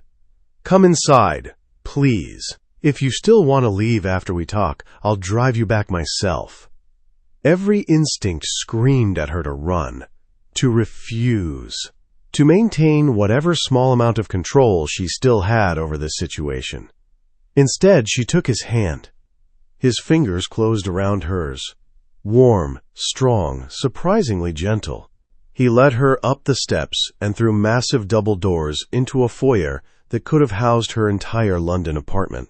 Marble floors gleamed under crystal chandeliers, and oil paintings that looked like museum pieces lined the walls. A sweeping staircase curved up to the second floor, its banister carved from what looked like ebony. "This way." Killian guided her down a hallway lined with more art, more evidence of wealth so vast it became almost meaningless. They ended up in a study, floor-to-ceiling bookshelves, leather furniture, a fireplace crackling with real wood, and a wall of monitors. 12 screens, each showing a different location. Sienna recognized some of them immediately. Her London office, the hotel room in Cambridge, the coffee shop she'd visited yesterday morning. Others showed places she'd never been, people she didn't recognize. Jesus Christ. I needed to be sure. Killian moved to a bar cart and poured 2 glasses of scotch, the same expensive Macallan she kept in her own office. He'd noticed. Of course he'd noticed. When someone as talented as you walks into my life, I don't take chances. You've been watching me." Her voice came out flat, shocked. "Since London. Since before I even arrived in Boston. Studying you. There's a difference." He handed her a glass. This time she took it, needed it, drank half of it in one burning swallow. "You're very good, by the way. The micro-expressions you use to build rapport, the way you mirror body language, the strategic vulnerability you deploy to create false intimacy, it's masterful. I've seen trained intelligence operatives with less skill. If you knew from the beginning, why let it continue?" "Because I was curious." He settled into a leather chair, scotch in hand, completely at ease, like they were discussing the weather, instead of the fact that he'd been surveilling her for weeks. "I wanted to see how far you'd go, what methods you'd employ, whether you'd actually try to seduce me, or if you'd stick to pure psychological manipulation." Heat rose in Sienna's cheeks. "I would never." "Wouldn't you?" Killian's eyes glittered in the firelight. "You wanted to. I could see it. Every time you looked at me, there was this moment where you wondered what it would be like to cross that line, to let yourself feel something real instead of just performing emotion. You're delusional." "Am I?" He stood, moved toward her with that predatory grace. "Tell me, Dr. Hale, when you're alone at night in that hotel room, do you think about our sessions? Do you replay our conversations, analyzing every word, every gesture, or do you think about something else entirely?" She should back away, maintain distance, assert control. Instead, she stayed perfectly still, watching him approach like a rabbit watching a snake. "I think about you," he said quietly, stopping inches from her, close enough that she could feel the heat radiating off his body. "About what it would take to make you lose control. To strip away all that professional polish and see what's underneath, to find out if you're really as dark as I think you are. This is a game to you." "Everything's a game, Sienna." He used her first name like a weapon, intimate and dangerous. "The question is, are you playing to win or playing not to lose?" Before she could answer, he moved to the desk and pulled out 2 file folders. One she recognized, the same thick folder her handler had given her in London. The other was newer, thinner. "This," he tossed the familiar folder on the desk, "this is what they told you about me, the official version. Dangerous criminal, psychopathic tendencies, responsible for Manchester, planning something worse. It's all very dramatic." "And it's not true?" "Oh, some of it's true. I do run a criminal empire. I am dangerous, and I absolutely lack what most people would call a conscience." He opened the second folder, spread photographs and documents across the desk. "But this is what they didn't tell you." Sienna approached slowly, looked down at the evidence spread before her. Photographs, bank transfers, email communications, intelligence reports, all pointing to the same devastating conclusion. Her handlers had lied. Not about Killian being a criminal, that was obviously true. Not about the violence or the empire. But about Manchester. The evidence linking him to the attack was fabricated. Manufactured. Someone had wanted her to believe Killian Cross was responsible for those deaths. "Why?" Her voice came out as barely a whisper. "Because I wouldn't cooperate." Killian's voice was soft, almost gentle. "Your people, whoever they really are, and I'm not convinced it's actually MI6, approached me 6 months ago. They wanted me to work for them, use my resources, my connections, to help with some off-books operation. I refused, told them I didn't take orders from anyone. So they sent me to destroy you. They sent you to break me so completely that I'd have no choice but to cooperate, make me vulnerable, desperate, willing to do anything to make the pain stop." He moved closer. "The question is, now that you know the truth, what are you going to do about it?" Sienna's mind reeled. If this was true, if her handlers had manipulated her, used Marcus Trent's death to guilt her into one more operation, fabricated evidence to make her believe she was preventing another massacre, then everything she'd believed about herself, about her work, about the greater good she was supposedly serving. "I don't believe you." "Yes, you do." Killian's hand came up, fingertips brushing her cheek with devastating gentleness. "You've known something was wrong from the beginning. You just didn't want to see it, didn't want to admit that you might have been played just as thoroughly as you've played others." Sienna jerked away from his touch, needing distance, needing air, needing to think. Even if this is true, even if they lied about Manchester, you're still a monster. You still traffic in weapons and drugs and human lives. Don't pretend you're the victim here. I'm not pretending anything. I am exactly what I appear to be. A man who chose power over morality a long time ago. His smile was sad, knowing, utterly honest. But you, Sienna, you're something far more interesting. You're someone who thinks she's good while doing terrible things in the name of justice. And that cognitive dissonance is eating you alive. The truth of it hit like a physical blow, because he was right. She did think of herself as one of the good ones, even after Marcus Trent. Even knowing what she was capable of, she wrapped her darkness in noble purpose and called it righteousness. But what if there was no noble purpose? What if it had all been a lie? I'll give you a choice, Killian said quietly. You can leave. Walk out right now. Go back to your hotel. Get on that plane tomorrow morning. Tell your handlers whatever you want. That I threatened you, that you escaped, that the operation failed. I won't stop you. Or what? Or you stay. Help me figure out who's really behind this and why. And in the process, maybe figure out who you actually are underneath all that self-deception. He paused. Fair warning. Staying means becoming exactly what they trained you to fight. There's no going back from that. She should leave. Should run as fast and far as possible from this man and his beautiful house and his terrible truths. Should get back to London and her safe, predictable life and the comfortable lie that she was one of the good ones. But that life had never really existed, had it? She'd been lying to herself for years, telling herself that breaking people was noble when done for the right reasons, that her darkness was somehow cleaner than everyone else's because she worked for the government, because she had official sanction, because the targets were bad people who deserved it. Victoria Ashford, whoever she was, had shown her the truth. There were no good ones, just people with power and people without it. And Sienna was tired of pretending she didn't want power. If I stay, she said quietly, what happens? Killian's smile was slow, dangerous, devastating. We find out who's really broken, you or me. Sienna looked at the evidence spread across the desk, looked at the monitors showing her entire life laid bare, looked at Killian Cross standing there in the firelight, beautiful and monstrous and utterly terrifyingly honest about what he was. She thought about Marcus Trent hanging from a bedsheet, about 12 children she'd been told died because of this man, about the handler's forgettable face, and the way he'd said self-recrimination is unproductive, like he was discussing quarterly earnings. She thought about the woman she'd been 3 weeks ago and the woman she was becoming, and she made her choice.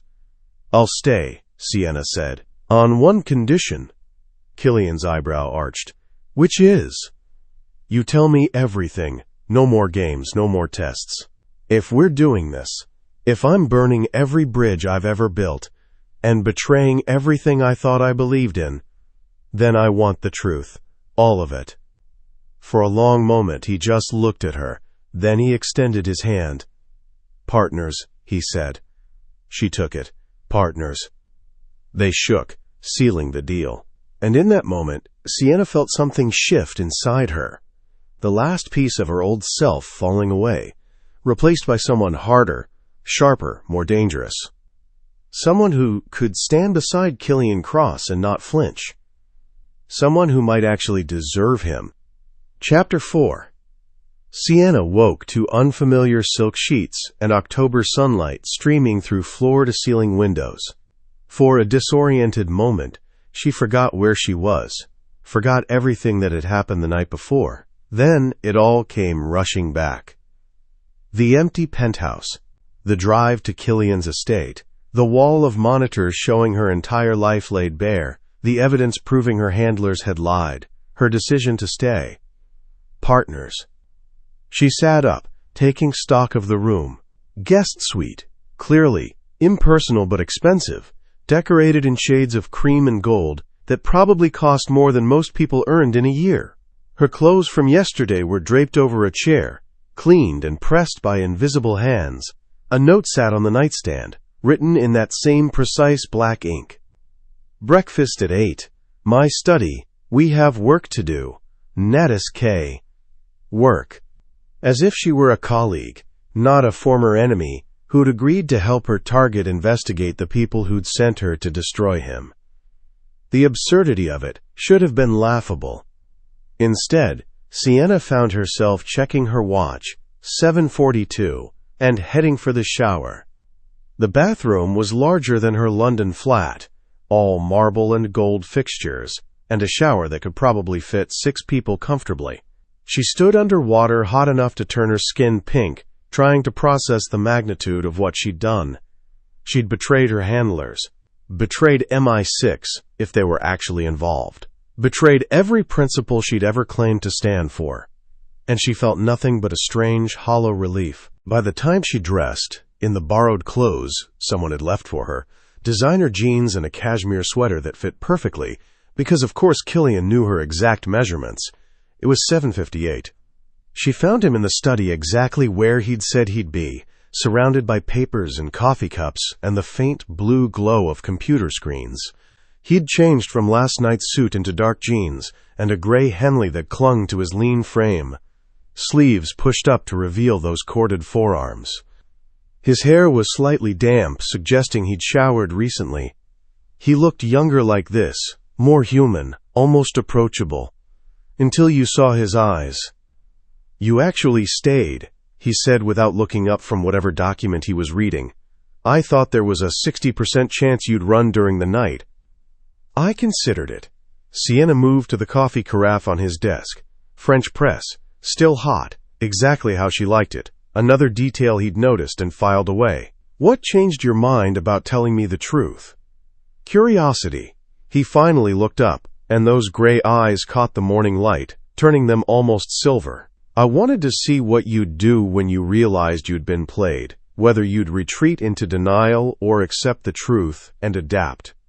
And you're more interesting than I expected." He stood, stretched, and Sienna caught herself watching the way his muscles moved under the thin fabric of his shirt. Most people cling to their illusions even when confronted with evidence. You saw the truth and immediately started calculating how to use it. That's rare, admirable even. Is that a compliment? It's an observation. He poured himself more coffee, leaned against the desk. Though I suppose it could be both. You're very good at what you do, Sienna. It would be a waste for you to spend the rest of your life serving people who see you as nothing more than a disposable weapon. The casual way he said it, the implicit understanding that her handlers would have discarded her the moment she stopped being useful, sent a chill down her spine. Because he was right. She'd seen it happen to other operatives. Burn them out. Wring every drop of usefulness from them. Then cut them loose with a pension and a non-disclosure agreement. "Show me what you found," she said, changing the subject. Killian's smile suggested he knew exactly what she was doing, but he let it go. He pulled up files on one of the monitors, bank records, phone transcripts, email logs. A pattern emerged as he walked her through it. Victoria Ashford. The name appeared again and again, connected to her handler through a web of shell companies and encrypted communications.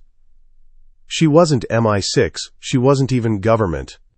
She was a private contractor who specialized in what the file delicately called off-books operations. "She's been paying your handler for the past 18 months, Killian said, pulling up bank transfers that showed hundreds of thousands of pounds moving through various accounts. Not MI6, not any official agency, a private individual with connections to defense contractors and weapons manufacturers. What does she want from you?" That's the interesting question. He switched to another screen showing shipping manifests and inventory records.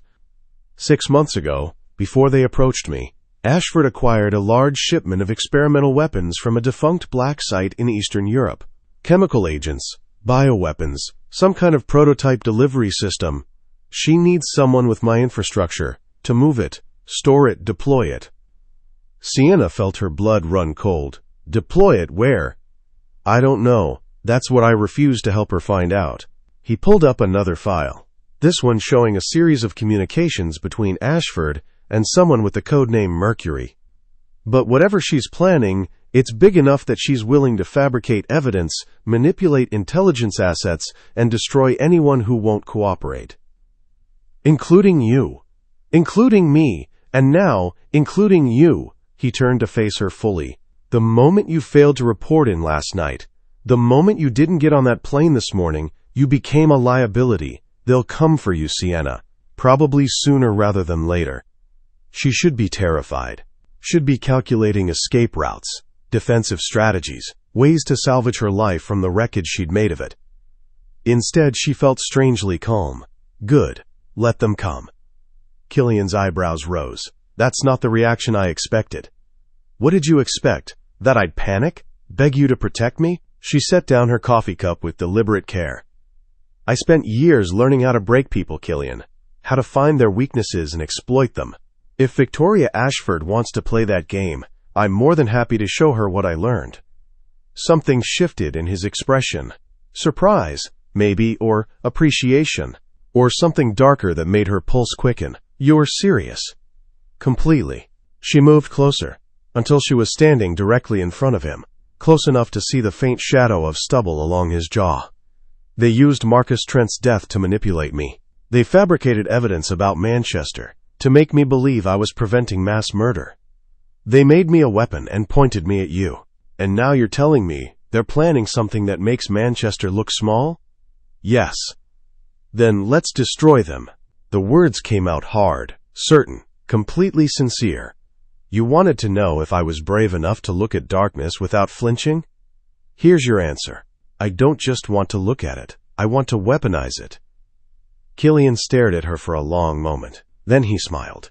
Not the cold, performative smile he usually wore, but something genuine and fierce and slightly terrifying. Now you're thinking like a monster, he said softly. Good. She didn't step back, didn't break eye contact, because I'm done pretending to be anything else. Asterisk, asterisk, asterisk. They worked through the morning and into the afternoon, building a map of Ashford's network. Sienna brought her psychological training to bear, analyzing communication patterns, identifying weak points in the organization, suggesting which associates might be vulnerable to pressure or manipulation. Killian provided the infrastructure, his intelligence network, his connections, his resources. He made calls in various languages, received reports from contacts around the world, slowly building a picture of what they were up against. It was almost like being partners in truth, rather than just in name. They worked in comfortable silence, occasionally discussing findings, building on each other's insights with the ease of people who understood how the other's mind worked. Around 2 in the afternoon, Killian stood and stretched. I need air. Walk with me? The estate grounds were beautiful in the autumn afternoon, manicured gardens giving way to wilder spaces, trees ablaze with red and gold, a small lake reflecting the cloud-streaked sky. They walked in silence for several minutes, following a path that wound through ornamental gardens and into a small orchard. Tell me about your mother, Sienna said finally. She expected him to deflect again, to refuse like he had during their sessions. Instead, he was quiet for a long moment, hands in his pockets, eyes on the path ahead. She was the kindest person I've ever known, he said finally. Gentle, optimistic, convinced that love could heal anything. She stayed with my father despite everything.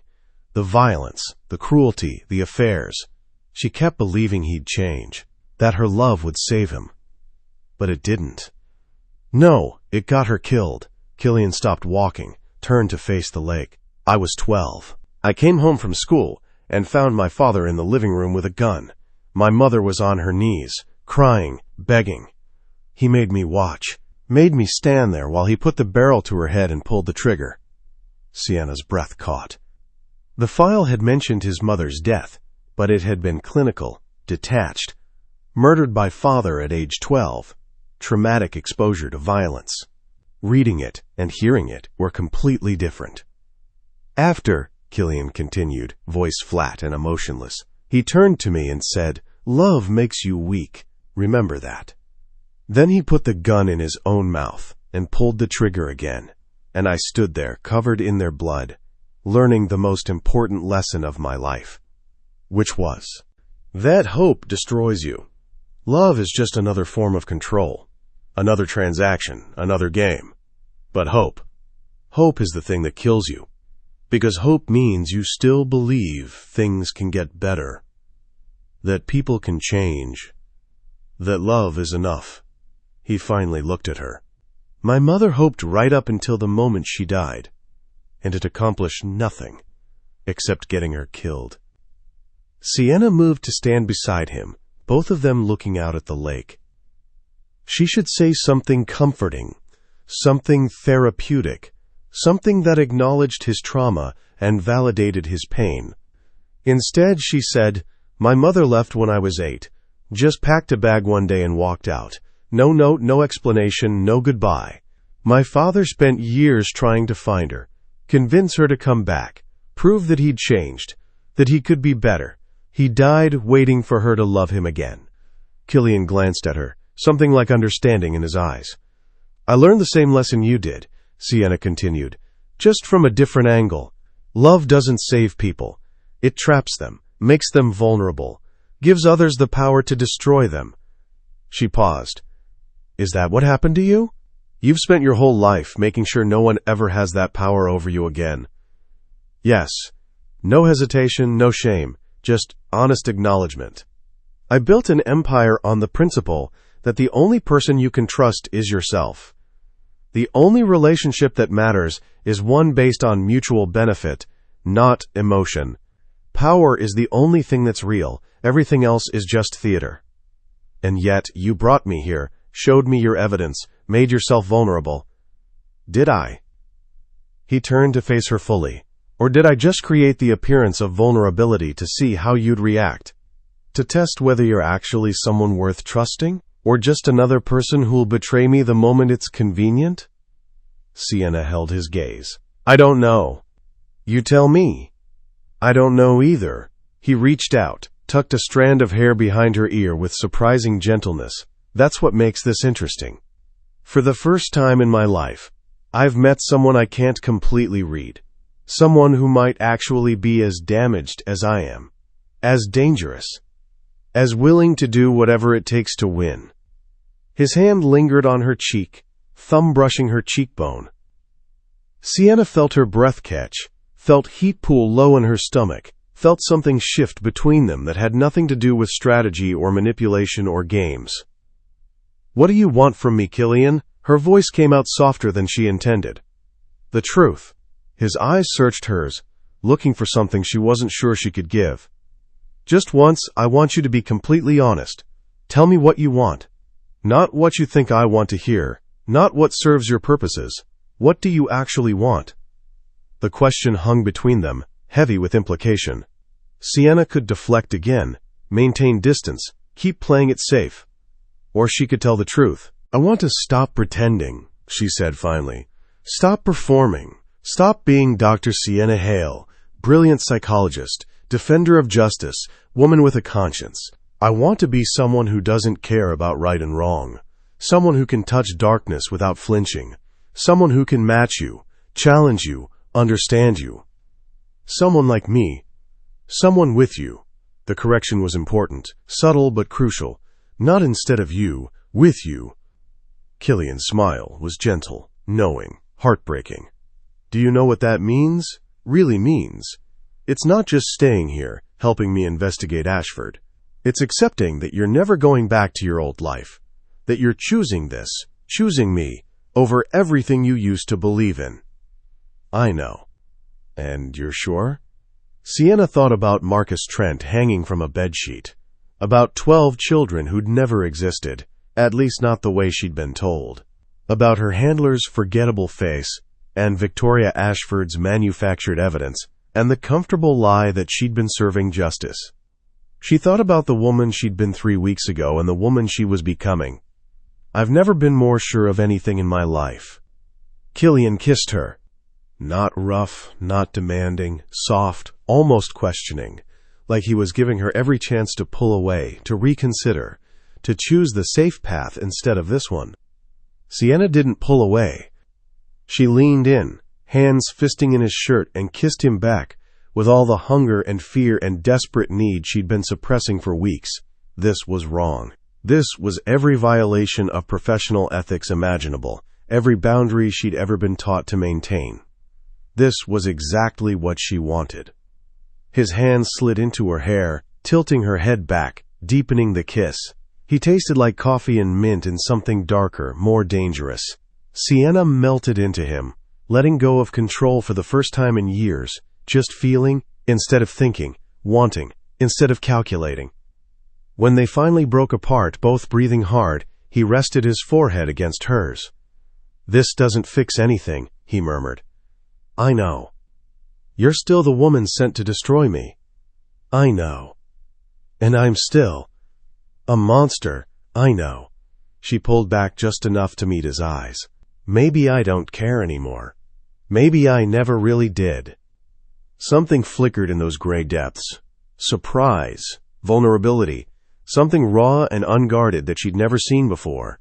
For the first time since she'd met him, Killian Cross looked uncertain. "You should care," he said quietly. "You should care very much." "Why?" "Because once you stop caring, there's no going back. Once you accept what you are, what we are together, you can't pretend anymore. You can't tell yourself comfortable lies about serving the greater good or making hard choices for the right reasons. You're just this, someone who chose power and darkness and me over everything else." Sienna stepped back, wrapping her arms around herself. The October air felt suddenly cold, cutting through the warmth of the moment. "Are you trying to talk me out of this?" "I'm trying to make sure you understand what you're choosing." He moved closer again, cupped her face in both hands.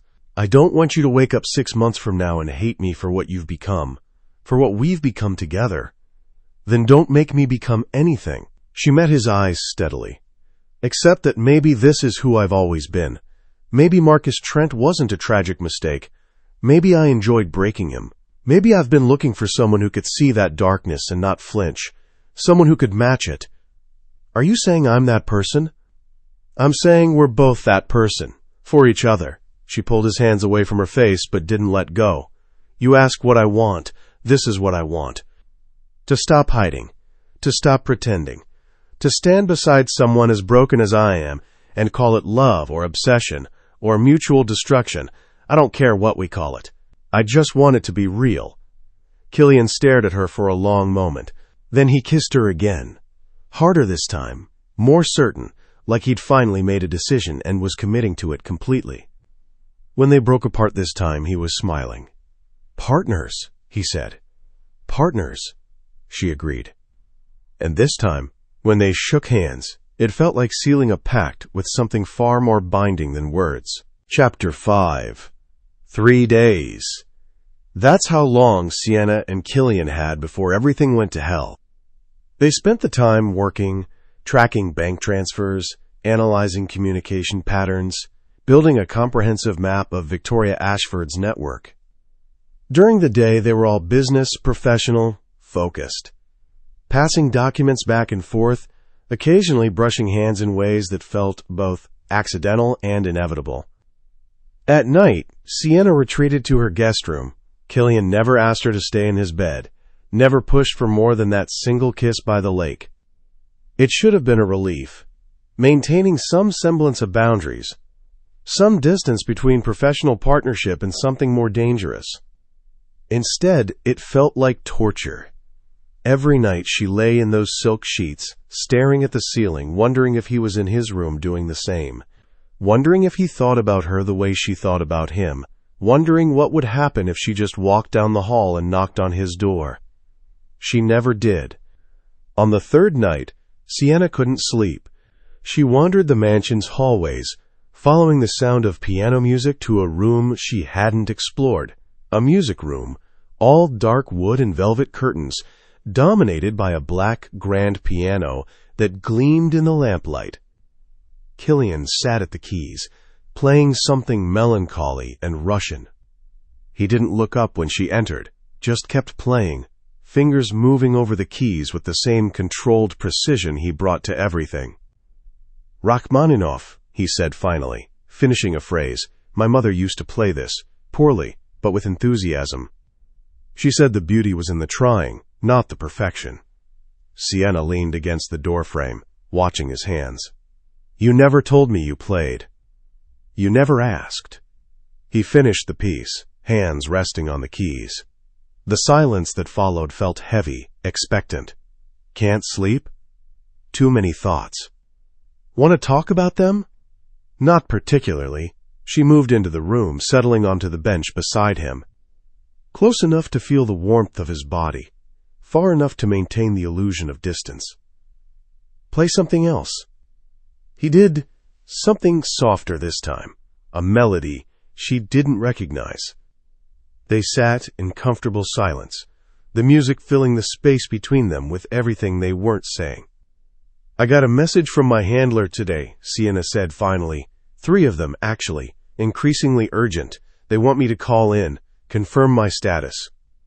Explain why I didn't board that flight. Killian's hands didn't falter on the keys. And I deleted them. That was stupid. Probably. She turned to look at him, watching his profile in the lamplight. They'll send someone. An extraction team, maybe. Or a cleanup crew. Depends on how much of a liability they think I've become. I know. His hands stilled on the keys. I've been tracking their movements. There's increased chatter in the intelligence networks. They're looking for you, looking for me. Trying to figure out if you've been compromised or eliminated. What do they think? They don't know yet, but they will soon. He turned to face her fully. When they come, and they will come, it's going to be violent. They won't take chances. Not with you, not with me. The moment they confirm you're here, they'll move to neutralize both of us. Sienna should feel afraid. Should be calculating escape routes, making contingency plans, protecting herself. Instead, she felt eerily calm. Let them come. You keep saying that. Like you're not afraid of dying. I'm not afraid of dying. She met his eyes. I'm afraid of going back to who I was before, of pretending I'm something I'm not, of living a lie for the rest of my life just to stay safe. Something shifted in his expression, understanding, maybe, or recognition. You'd rather die as yourself than live as someone else. Wouldn't you? I did die as someone else. He turned back to the piano, started playing again. Something darker this time, minor key, all tension and unresolved chords. The boy who believed in love and hope, and his mother's goodness. He died when I was 12. What's left is just this. Someone who knows exactly what he is, and has made peace with it. You're not just anything, Killian. The words came out softer than she intended.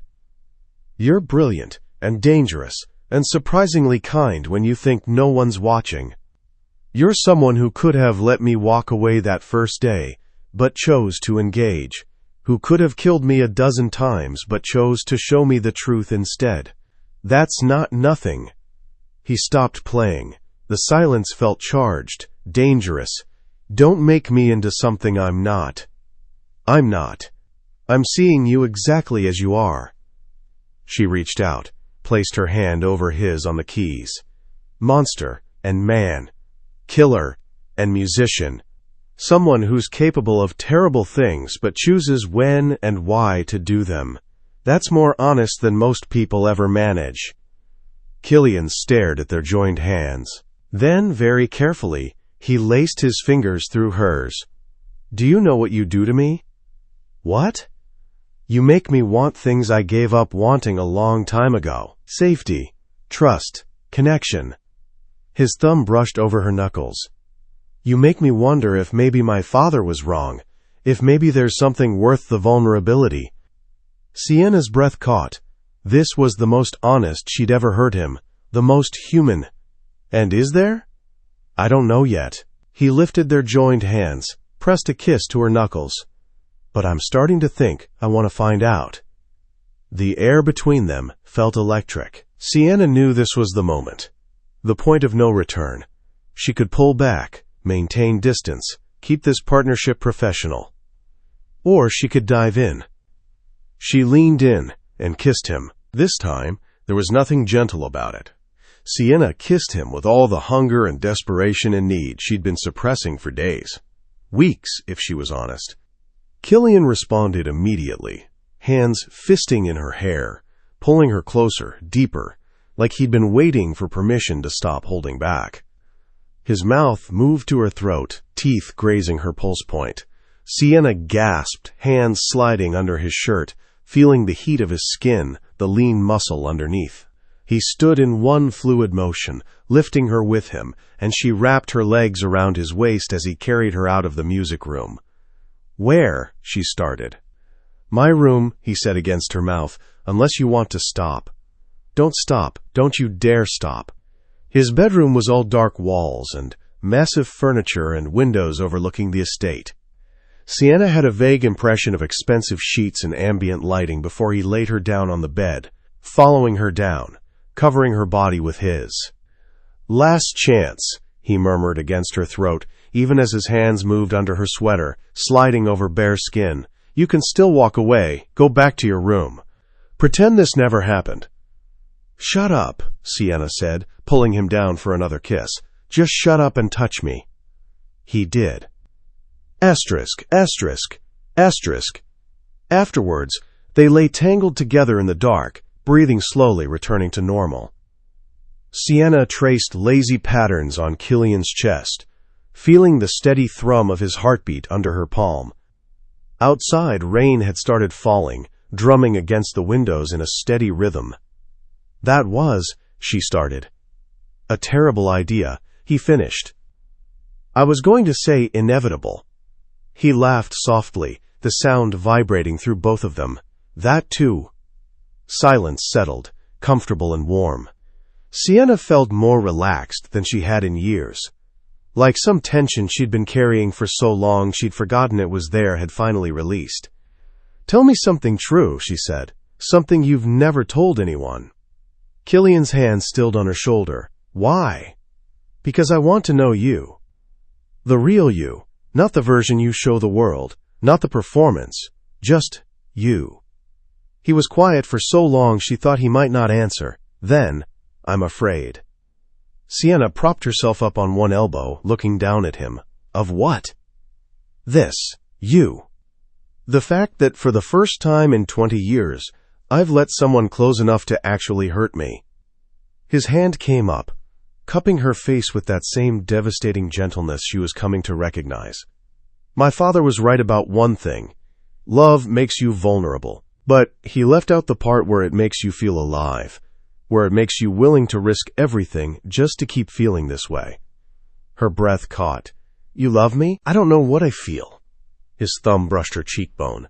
"Love, obsession, fatal attraction. The labels don't really matter. What I know is that you're the first person I've met who looks at me and doesn't flinch. Who sees the monster and stays anyway. Who might actually understand what it's like to be this broken. Maybe I'm a monster too." "You are," he smiled, sad and knowing. "That's why this works." She should feel horrified by that assessment. Should recognize this for what it was. Two damaged people enabling each other's worst impulses, calling it connection. Instead, she felt relief, permission, like she'd finally found someone who understood the darkness inside her and didn't ask her to pretend it wasn't there. "What happens now?" she asked. "Now?" Killian pulled her back down against his chest, arms wrapping around her. "Now we sleep. Tomorrow, we finish what we started, finding out who's really pulling Ashford's strings. And after that..." "After that?" "After that, Sienna, we burn their entire world to the ground." She closed her eyes, listening to his heartbeat, feeling the rise and fall of his breathing. Somewhere in the distance, thunder rumbled. The storm was coming. She couldn't wait. Asterisk, asterisk, asterisk. Sienna woke to an empty bed and the smell of coffee. She found Killian in his study, fully dressed, staring at one of the monitors with an expression she'd never seen before. Fear. "What's wrong?"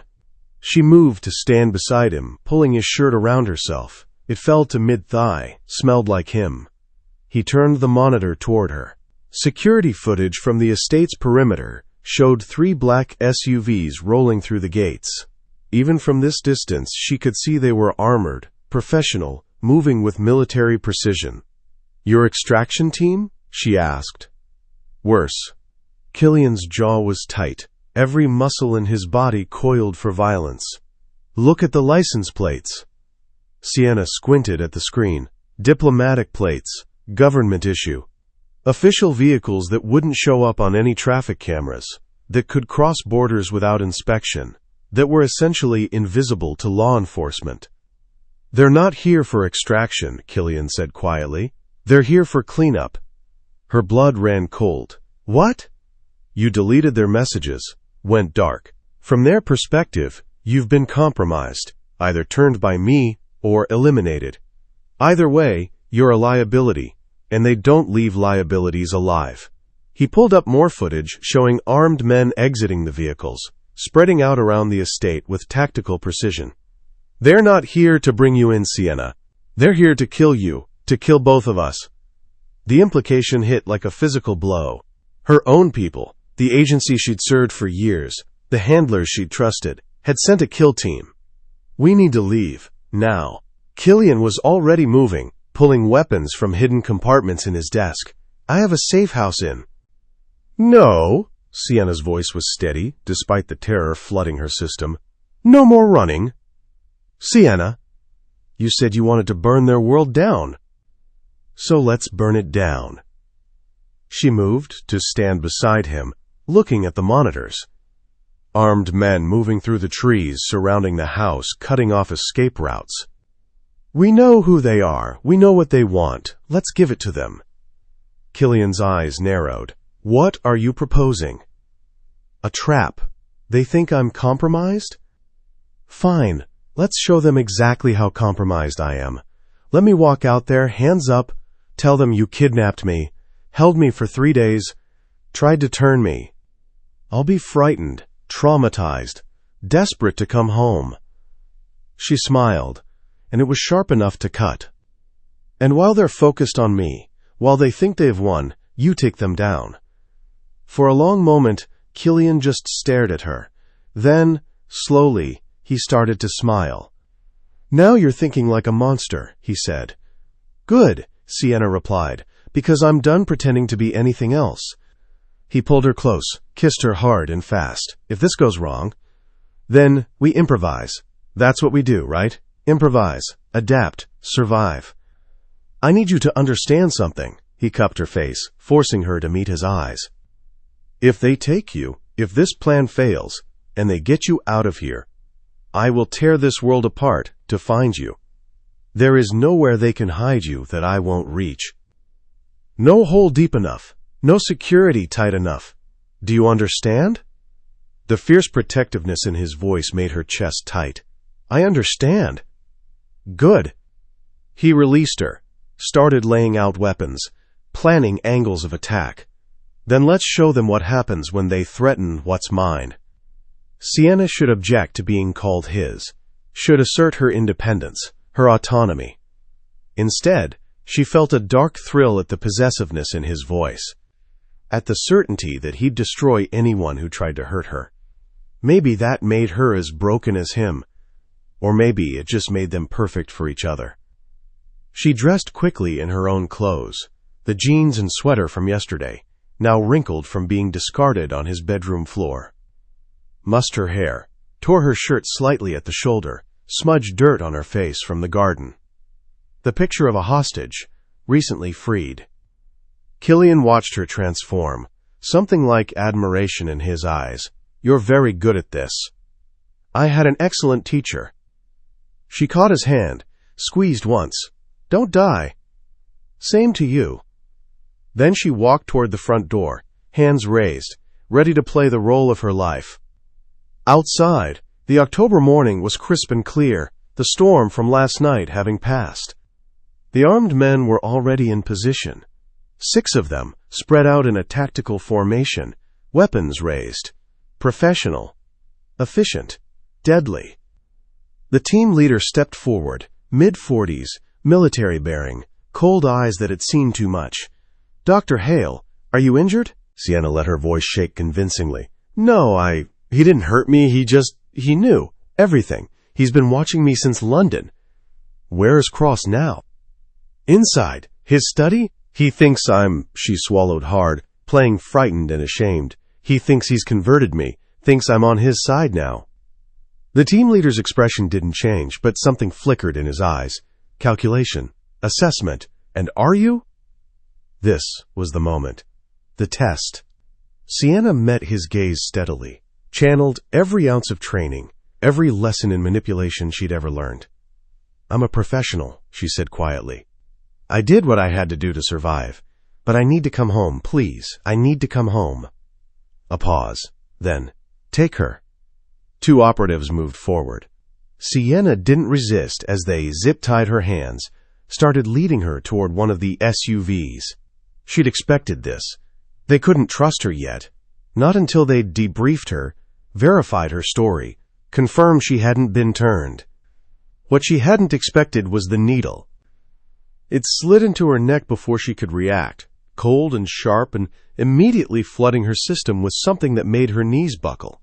The world tilted, blurred, colors bleeding together.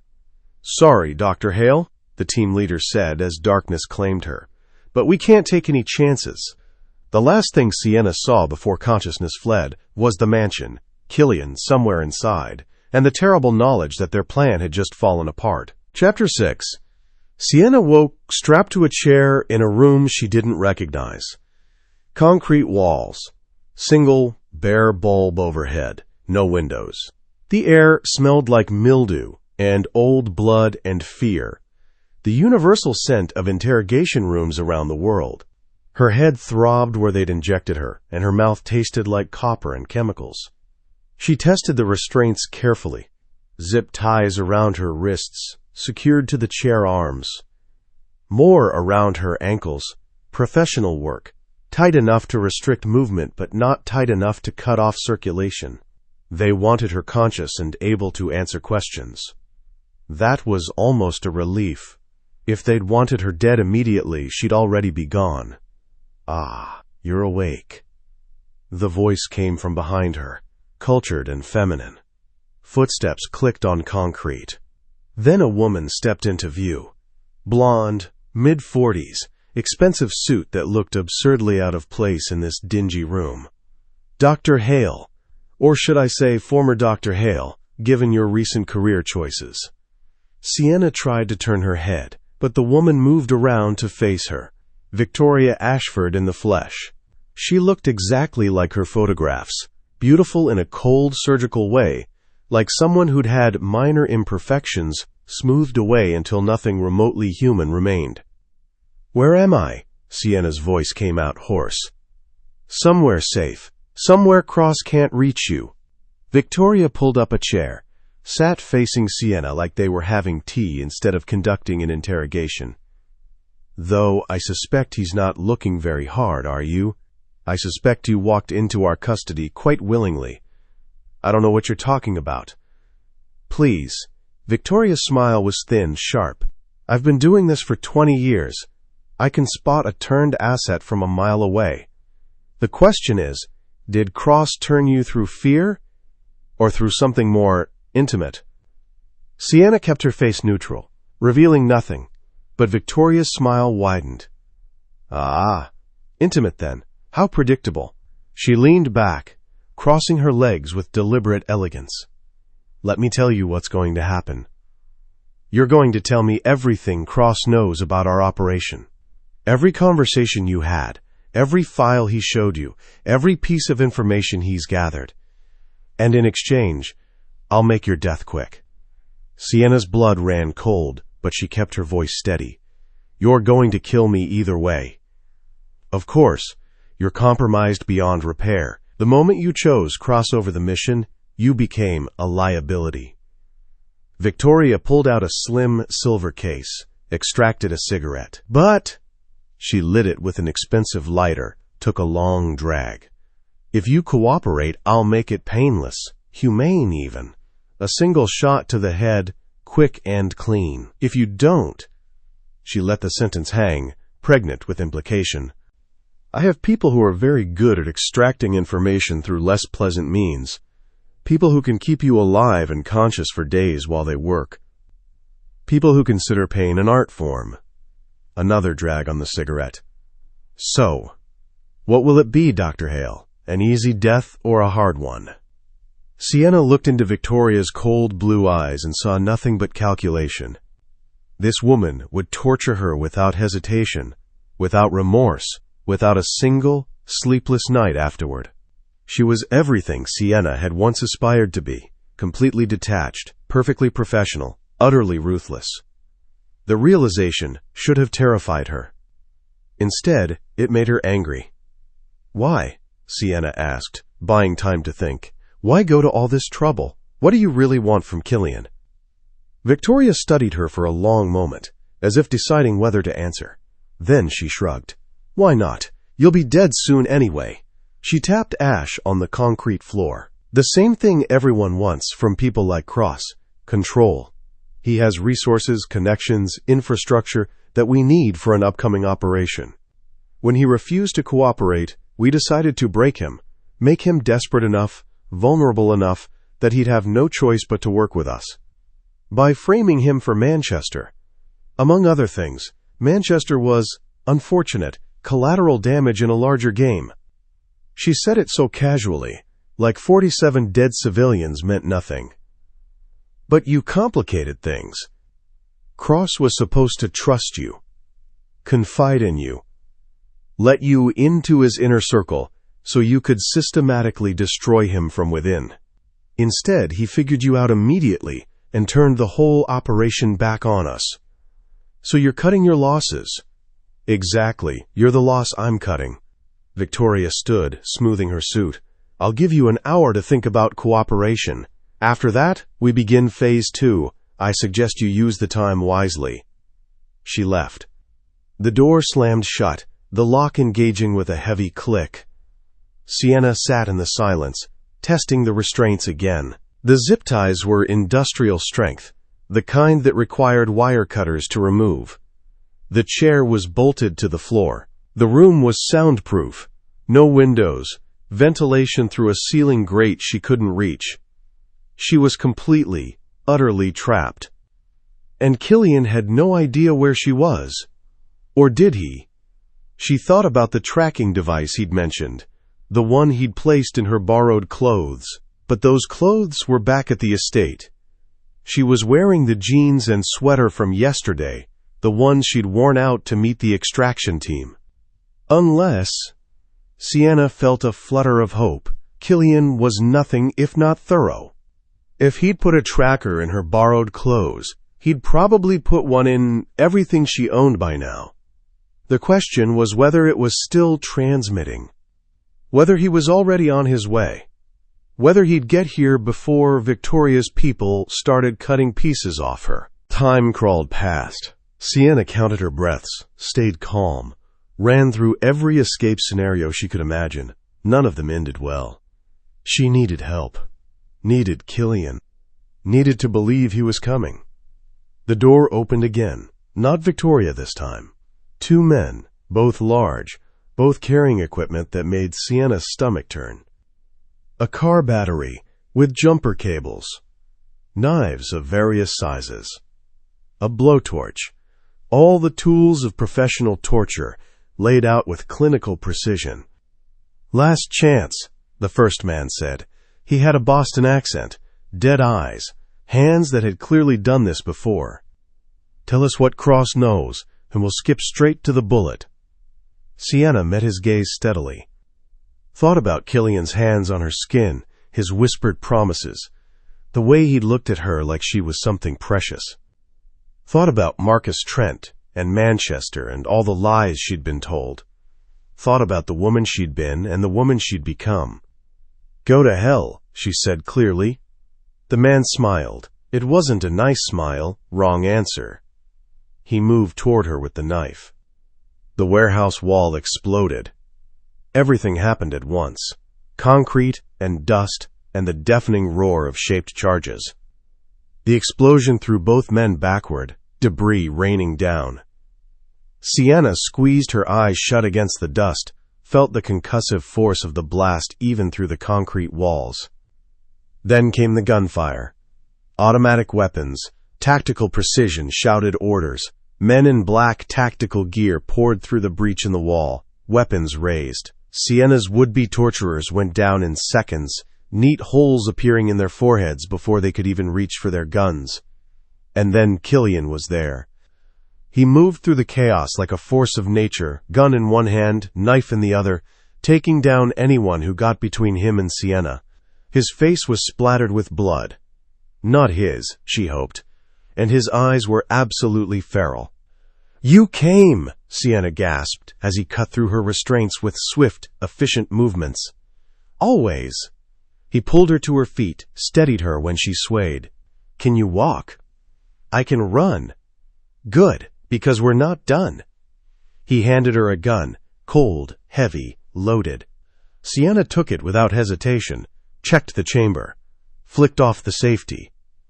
3 weeks ago, she'd been a psychologist who occasionally trained with firearms. Now she was someone who could take a weapon and feel nothing but grim satisfaction. Together, they moved through the warehouse. Killian's team had already secured the lower levels, eliminating resistance with brutal efficiency. But Victoria Ashford was nowhere to be found. "She's running," Killian said, checking his phone. Some kind of tactical display showed heat signatures, movement patterns, roof access. "There's a helicopter coming." They took the stairs 3 at a time, burst onto the roof into blinding afternoon sunlight. A helipad sat in the center, and Victoria stood beside it, phone to her ear, perfectly composed, despite the chaos, 3 floors below. She ended the call as they approached, slipped the phone into her pocket like she was simply concluding a business meeting. "Mr. Cross, Dr. Hale, how?" "Persistent."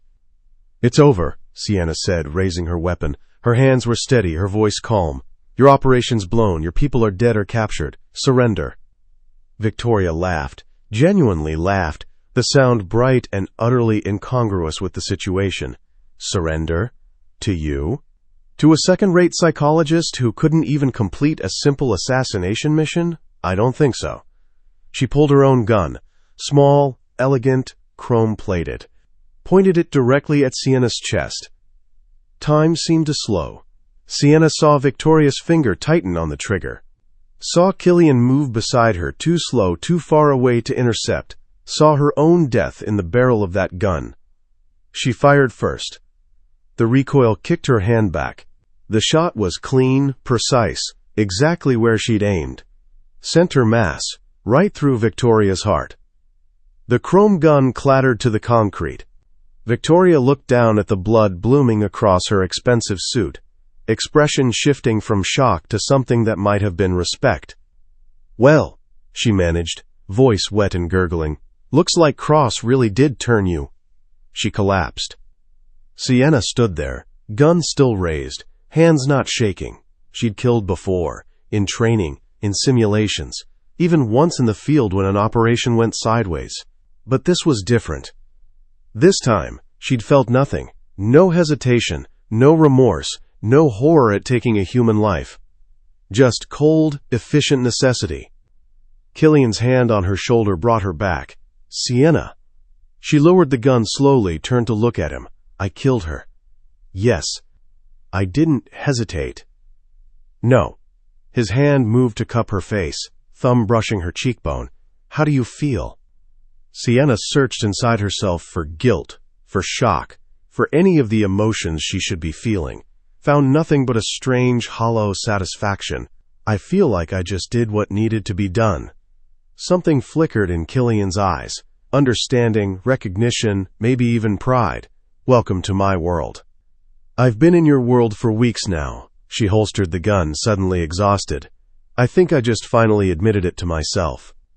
He pulled her close, wrapped his arms around her despite the blood and dust and violence. Sienna let herself lean into him, let herself take comfort in his solid presence, his warmth, his absolute certainty. "You scared me," he said quietly into her hair. "When they took you, when I saw that needle, I thought—" "I know." She pulled back just enough to see his face. "But you found me. You came for me. Always." He kissed her forehead, gentle despite the carnage around them. There is nowhere in this world you could go that I wouldn't follow. No hole deep enough, no distance far enough. You're mine, Sienna, and I protect what's mine. She should object to the possessiveness. Should assert her independence, remind him she wasn't property. Instead, she said, "And you're mine. Don't ever forget that." His smile was fierce, genuine, beautiful. Never! Asterisk, asterisk, asterisk. The cleanup took hours. Killian's people were efficient, thorough, erasing every trace of what had happened. Bodies were removed, evidence destroyed, the warehouse scrubbed clean of anything that could link them to the violence. By the time they left, it was as if the confrontation had never occurred. Sienna sat in the back of Killian's car, watching Boston slide past through tinted windows. Her hands were clean now. Someone had given her wet wipes, helped her scrub away the blood and dust, but she could still feel it, still remember the weight of the gun, the recoil, Victoria's body hitting the ground. "Regrets?" Killian asked, reading her silence. She thought about it, really thought about it. A day ago, even an hour ago, she might have lied. Might have said yes, that she regretted killing Victoria Ashford, that she wished there had been another way. But sitting here in the aftermath, knowing what Victoria had planned, remembering the casual way she'd discussed torture and death, Sienna couldn't find any remorse. "No," she said finally, "no regrets." "Not even about what you've become?" "Especially not that." She turned to look at him. "I spent years pretending to be something I wasn't. Lying to myself about my own nature, wrapping darkness in noble purpose and calling it righteousness. But you saw through that. You saw me.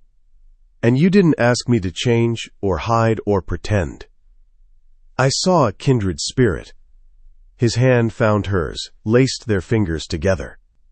"Someone just as broken as I am.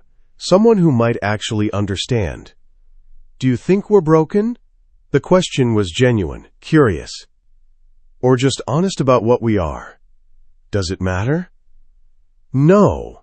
Sienna leaned her head against his shoulder. "I suppose it doesn't." They drove in comfortable silence as the sun set, painting the sky in shades of blood and gold. Tomorrow, they'd have to deal with the fallout, figure out who else was involved in Ashford's operation, eliminate any remaining threats, consolidate their position. But tonight, they could just be. Two people who'd found each other in the darkness and decided to stop fighting what they were. "Take me home," Sienna said quietly. Killian kissed the top of her head, already on the way. And for the first time since she'd walked into his penthouse 3 weeks ago, Sienna felt like she actually had one. A home, a partner, a purpose that was entirely her own, untainted by lies or manipulation or false nobility. She'd become exactly what her handlers had feared. And she'd never been happier. Chapter 7. The aftermath was clinical, efficient, exactly what Sienna had come to expect from Killian's world. His people cleaned the warehouse, removed bodies, erased evidence. Within hours, it was as if the confrontation had never happened. Victoria Ashford's body disappeared into whatever void Killian used for such things. So did the extraction team. So did any trace of the conspiracy that had entangled them both. They returned to the estate as the sun set, painting the October sky in shades of amber and blood. Sienna stood in Killian's study, their study now, she supposed, watching security footage of the cleanup with detached fascination. This was power, not the kind that came from government positions or official sanctions, but raw, unfiltered power to make problems disappear. "Your handlers are looking for you," Killian said, entering with 2 glasses of scotch. He'd showered, changed into fresh clothes, but she could still see the faint bruising on his knuckles from the fighting. The real ones, I mean. Actual MI6 wants to know what happened to their asset. What are you going to tell them? Nothing. You are. He handed her a glass, settled into the chair beside her.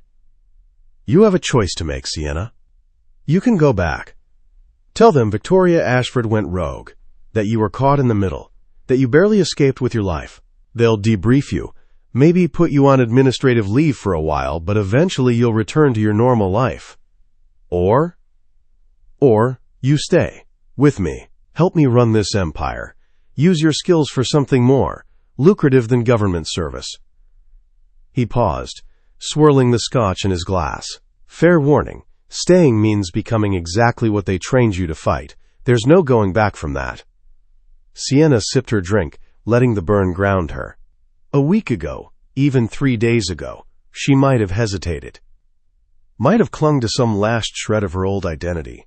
Some fantasy that she could return to being Dr. Sienna Hale, clinical psychologist, woman with a conscience. But that woman had died, probably somewhere between Marcus Trent's suicide and the moment she'd pulled the trigger on Victoria Ashford. Or maybe she'd never really existed at all. Maybe Sienna had always been this, someone who could look at darkness and see opportunity instead of horror. I'm asking you to choose between everything you were and everything you could be, Killian continued softly, between the comfortable lie and the uncomfortable truth. That's not a choice. Sienna set down her glass with deliberate care. That's just acknowledging what's already happened. I stopped being that woman the moment I decided to stay here. The moment I stood beside you and called Victoria Ashford's bluff. The moment I killed her, without hesitation. And you're at peace with that? I'm more at peace with that than I've been with anything in years. She turned to face him fully. I'll stay, on one condition. Killian's eyebrow arched. Which is? We're partners, equals. I'm not your employee or your asset or your kept woman. If I'm doing this, if I'm burning every bridge and embracing what I am, then I'm doing it as your equal in every way that matters. For a long moment, he just looked at her. Then he extended his hand, and she saw something in his eyes that might have been respect or admiration or something deeper. Partners, he said. She took his hand. Partners. They shook, sealing the deal. And in that moment, Sienna felt the last piece of her old self fall away, replaced by someone harder, sharper, infinitely more dangerous. Someone who could stand beside Killian Cross and not just survive, but thrive. Asterisk, asterisk, asterisk. That night, Sienna called her handlers. She told them the carefully constructed lie about Victoria Ashford, about being caught in a rogue operation, about barely escaping. Her voice shook in all the right places, conveyed just the right amount of trauma and relief. They believed her, or pretended to. We'll need you back in London for debriefing, her contact said, the same forgettable man who'd recruited her weeks ago. Standard protocol after an operation like this. I understand, but I need a few days first, to process. She let her voice crack slightly. She had me strapped to a chair, was going to torture me, if Cross's people hadn't attacked when they did. Of course, take the time you need, Dr. Hale. His voice was professionally sympathetic, revealing nothing. A week, then we'll expect you in London. She ended the call, knowing she'd never go. Killian was waiting in the hallway when she emerged from the study. How do you feel? Like I just burned the last bridge between who I was and who I'm becoming. Regrets? Sienna thought about Marcus Trent. About the 12 children who'd never existed the way she'd been told. About her handler's forgettable face, and Victoria Ashford's cold blue eyes, and the comfortable lie that she'd been serving justice all along. No, she said. No regrets whatsoever. He pulled her close and she went willingly, wrapping her arms around him like he was an anchor in a storm. What happens now? Now. Killian pressed a kiss to the top of her head. Now we build something new. Together. An empire based not on lies and manipulation disguised as righteousness, but on honest brutality. No pretending to be good. No hiding what we are. And what are we? His smile was fierce, beautiful, utterly honest. Monsters, Sienna.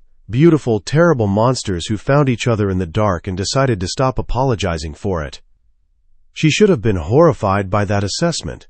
Should have recognized this for what it was. Two broken people enabling each other's worst impulses, calling it love. Instead, she pulled him down for a kiss. Then let's be monsters together. Asterisk, asterisk, asterisk. The next 6 weeks were a masterclass in organized crime. Killian taught her everything. How to read financial reports for hidden transactions, how to identify weaknesses in rival organizations, how to turn enemies into assets through carefully applied pressure and reward, how to kill efficiently when necessary, and how to make people wish they were dead when that served better. Sienna proved a quick study. Her psychological training translated perfectly to this darker world. She could read people with uncanny accuracy, manipulate them with surgical precision, break them when required, and unlike before, she didn't pretend it was for a greater good. It was just business. Cold, efficient, profitable business. They worked together during the day, strategizing, planning, building their combined empire with the same intensity they'd once applied to destroying each other. At night, they fell into bed, exhausted, tangled together like two people who'd found something neither had been looking for, but both desperately needed. It wasn't love. At least, not the kind of love normal people understood. It was darker than that, more possessive, built on mutual recognition of each other's capacity for violence and manipulation. But it was real. And that was more than either of them had ever had before. Asterisk, asterisk, asterisk. The first real test came on a cold November evening. Sienna was in the study, reviewing acquisition targets, when Killian's head of security burst in. "We have a problem." 5 minutes later, Sienna stood in the security room, staring at monitor footage of a man being led into the estate, mid-30s, disheveled, clearly terrified. His hands were zip-tied behind his back, and 2 of Killian's people flanked him. "Who is he?" she asked. "Daniel Marcus." Killian appeared beside her, voice flat and cold. "He works for the Volkov organization, Russian mob, operates out of Brighton Beach. They sent him to gather intelligence on our operations, figure out our vulnerabilities." A spy. Yes. Sienna watched the man on screen. Saw the fear in his eyes, the trembling hands, the way he kept glancing around like a trapped animal looking for escape. He looked young, scared, like he'd gotten in over his head and realized too late what a terrible mistake he'd made. Like Marcus Trent. The thought should have given her pause. Should have made her hesitate, remember what happened last time she'd broken someone who reminded her of Trent. Instead, she felt nothing but cold calculation. "What do you want to do with him?" Killian asked quietly. This was a test, she realized. Her first real decision as his partner, how to handle a threat to their organization. The old Sienna would have argued for mercy. Would have said to question him, extract information, then let him go with a warning. Would have found some way to rationalize compassion. But the old Sienna was dead. "I'll handle it," she said. Killian's hand on her arm stopped her. "Sienna." "What?" "This isn't like Victoria. She was a direct threat. This is—" He paused, choosing his words carefully. "This is just business. You don't have to prove anything." "I'm not trying to prove anything." She met his eyes. "I'm making a choice. The same choice I've been making every day since I decided to stay. So let me make it." He studied her for a long moment, then nodded. "Don't do anything you'll regret." "I won't." Asterisk, asterisk, asterisk. Daniel Marcus sat in a basement interrogation room, not a dingy warehouse this time, but a purpose-built space in the estate, clean and clinical, and somehow more terrifying for its professionalism. Sienna entered alone. He looked up with wide, terrified eyes. "Please, I didn't. They made me. I have a family." "Stop." She pulled up a chair, sat facing him. "I'm going to ask you some questions. Answer honestly, and this goes easier for everyone." She spent the next hour extracting information. Who sent him, what he'd learned, what his orders were. He answered everything, desperate and frightened. Exactly like Marcus Trent had been. Exactly like she'd known he would be. When she was done, she had everything she needed. The Volkov organization's structure, their weaknesses, their plans. A comprehensive map of their operations in New England. Daniel slumped in his chair, exhausted. "Are you going to kill me?" Sienna considered. This was the moment, the choice that would define who she'd become. She could kill him. Eliminate the threat permanently. Send a message to the Volkovs that their spies wouldn't be tolerated. Or she could show mercy. Prove she hadn't lost every shred of humanity. "No," she said finally, "I'm not going to kill you." Relief flooded his face. "But you're going to work for us now. Everything you report back to the Volkovs goes through me first. You're our asset inside their organization, feeding them whatever information we want them to have. Understood?" Daniel nodded frantically. "Good," Sienna stood. "And Daniel, if you betray us, I won't hesitate next time. This mercy is a one-time offer. Use it wisely." She left him there, trembling, knowing he'd comply. Fear was a powerful motivator, and she'd just demonstrated that she could be merciful when it served her purposes. That was almost more terrifying than simple violence. She found Killian waiting in the hallway. "Well, he's ours now, a double agent feeding false intelligence to the Volkovs." She walked past him toward the stairs, more useful alive than dead. He caught her arm, turned her to face him. That was mercy. That was strategy. She met his eyes steadily. "I didn't spare him because I felt guilty. I spared him because a turned asset is more valuable than a corpse. That's the difference between who I was and who I am now. And you're comfortable with that distinction?" Sienna thought about it. About the cold calculation that had led to her decision.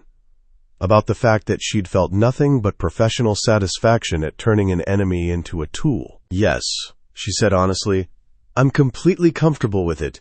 Does that make me a monster?" Killian's smile was gentle, knowing, tinged with something that might have been pride. "It makes you mine, and I wouldn't have you any other way." He kissed her then, deep and claiming, and Sienna let herself fall into it. Let herself be this, someone who could show strategic mercy without guilt, who could turn enemies into assets without hesitation, who could stand beside a monster and call it partnership. Maybe that made her irredeemable. Maybe that made her exactly what her handlers had feared she'd become.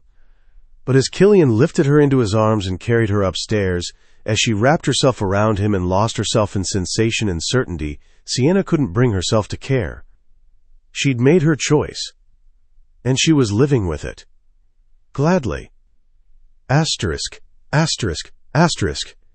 Later, lying in Killian's bed with her head on his chest, Sienna said, "Tell me about the empire we're building." "What do you want to know?" "Everything.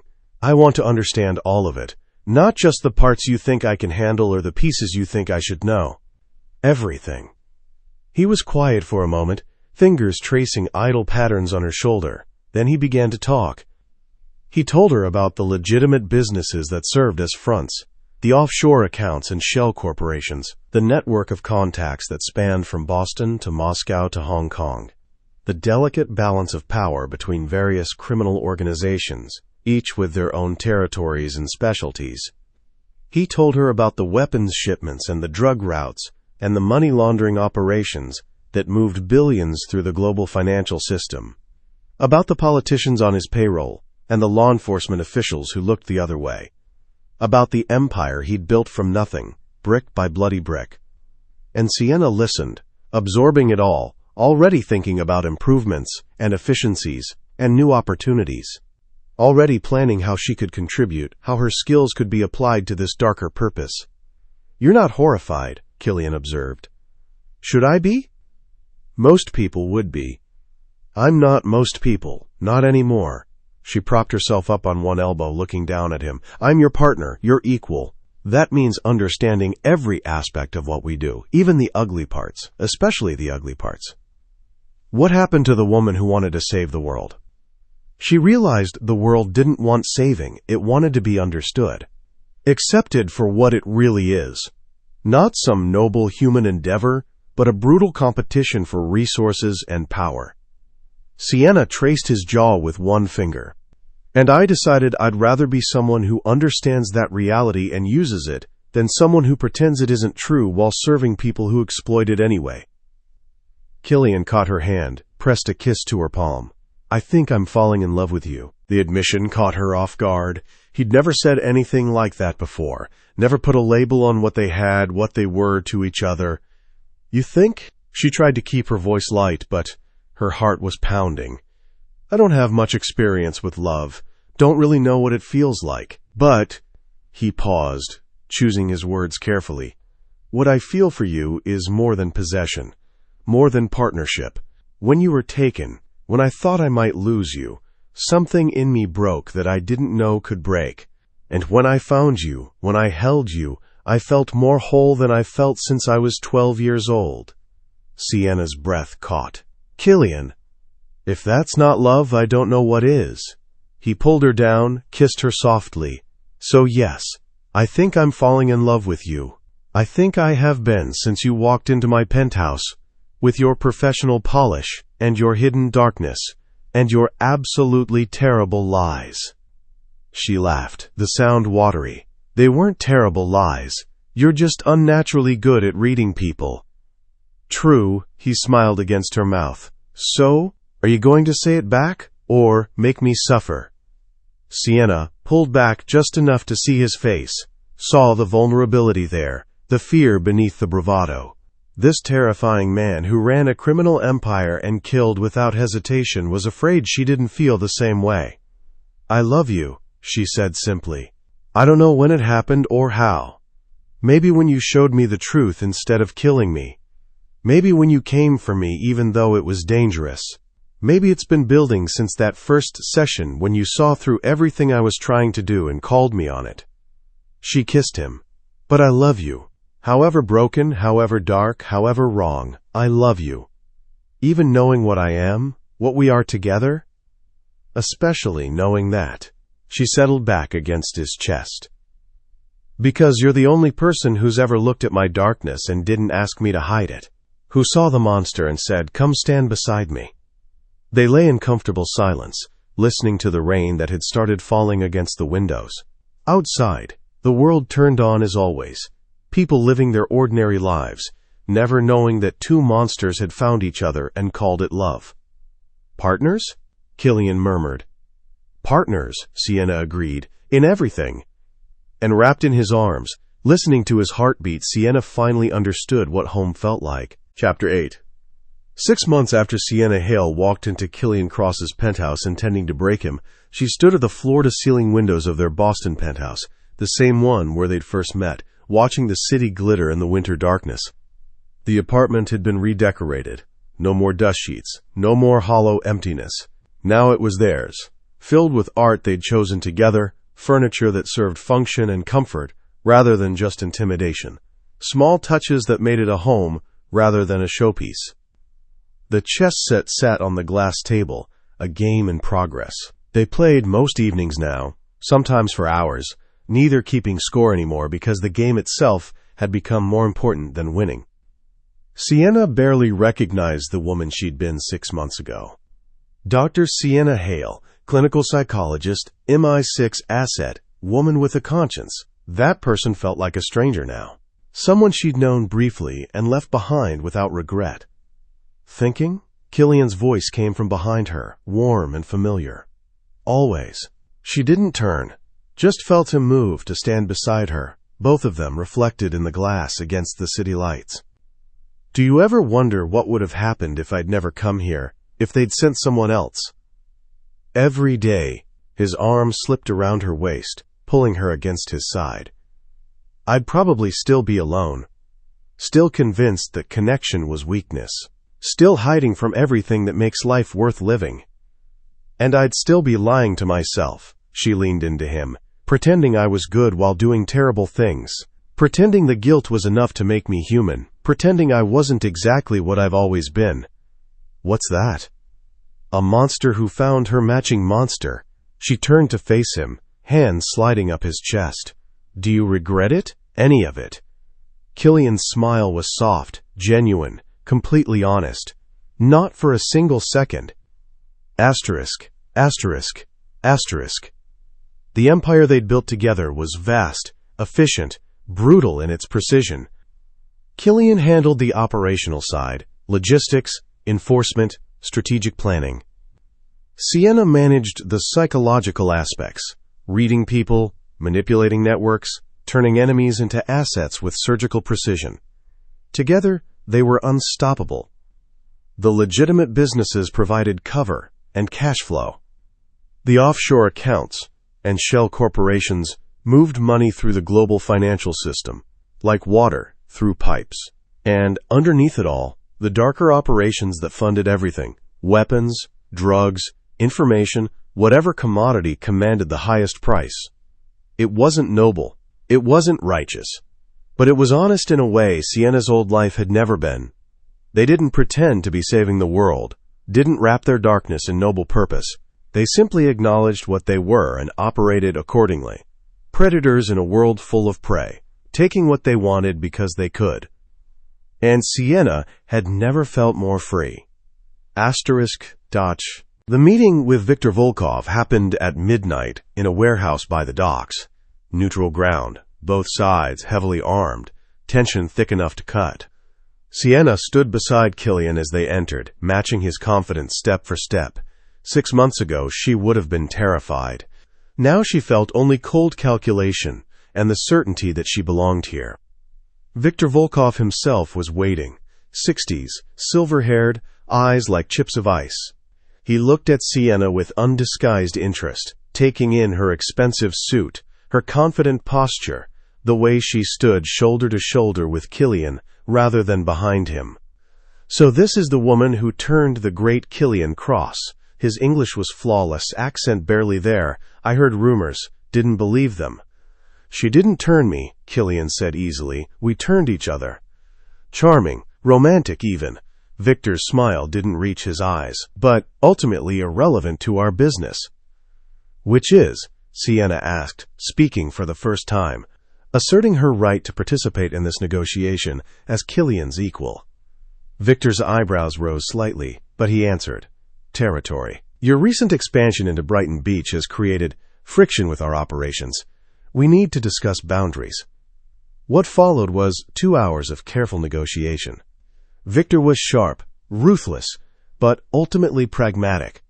He understood power and respected those who wielded it effectively. By the time they were done, they'd carved out clear territories, established protocols for conflict resolution, and laid groundwork for limited cooperation on certain ventures. It was a good deal, mutually beneficial without requiring either side to show weakness. As they prepared to leave, Victor caught Sienna's arm. A word, Miss Hale? Killian tensed, but Sienna nodded. It's fine. Victor waited until they had a semblance of privacy before speaking. 6 months ago, you were nobody in this world. Now you stand beside Cross as his equal. Negotiate with men who've been in this business since before you were born, and do it with complete confidence. He studied her face. How? I stopped pretending to be something I wasn't, Sienna said simply. And I found someone who didn't ask me to. Is that love or madness? Both. Neither. Does it matter? She smiled. We're building something together. Something honest in its brutality. That's more than most people ever find. Victor shook his head slowly. You really are perfect for each other. God help anyone who gets between you. God can't help them, Sienna replied. We've made sure of that. Asterisk. Asterisk, asterisk. They drove back to the estate through snow that had started falling, turning the city into something clean and new. Sienna watched the white flakes drift past the car windows, feeling contentment settle over her like a blanket. You were magnificent tonight, Killian said, breaking the comfortable silence. So were you. Victor respects you. That's not easy to earn. His hand found hers, laced their fingers together. You're a natural at this. I had a good teacher. She squeezed his hand. And a better partner. They arrived at the estate to find it lit from within, warm and welcoming. Home. Sienna still marveled at that. How this place that had once been foreign and frightening now felt like the only place in the world she truly belonged. Inside, they shed their coats and weapons, the familiar ritual of returning from the outside world to their private sanctuary. Killian poured them both scotch, while Sienna kicked off her heels and settled onto the couch in the study. "Tell me something," Killian said, handing her a glass before sitting beside her. "Do you ever miss it, your old life?" Sienna considered the question seriously. London. Her practice. The comfortable lie that she was one of the good ones. The belief that she was serving justice, making the world safer, helping people. "No," she said finally, "that life was a performance. This," she gestured to the room, to him, to everything they'd built together, "this is real. Even the dark parts?" "Especially the dark parts." She took a sip of scotch, savoring the burn. "You know what I realized? I was never actually helping people back then. I was breaking them, systematically destroying their psyches and calling it service. At least now I'm honest about what I do." "And you're at peace with that?" "Completely." She set down her glass and turned to face him fully. "For the first time in my adult life, I'm not lying to myself. Not pretending to be better than I am. Not wrapping darkness in nobility and calling it righteousness. I'm just me. However broken, however dark. And you love me anyway." "I love you because of it," Killian corrected, "not despite it."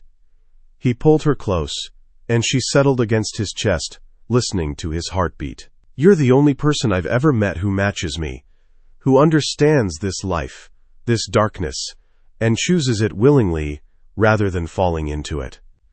We chose each other. Best decision I ever made." They sat in comfortable silence, the fire crackling, snow falling outside, the rest of the world distant and irrelevant. Sienna felt safe here in a way she'd never felt safe anywhere else.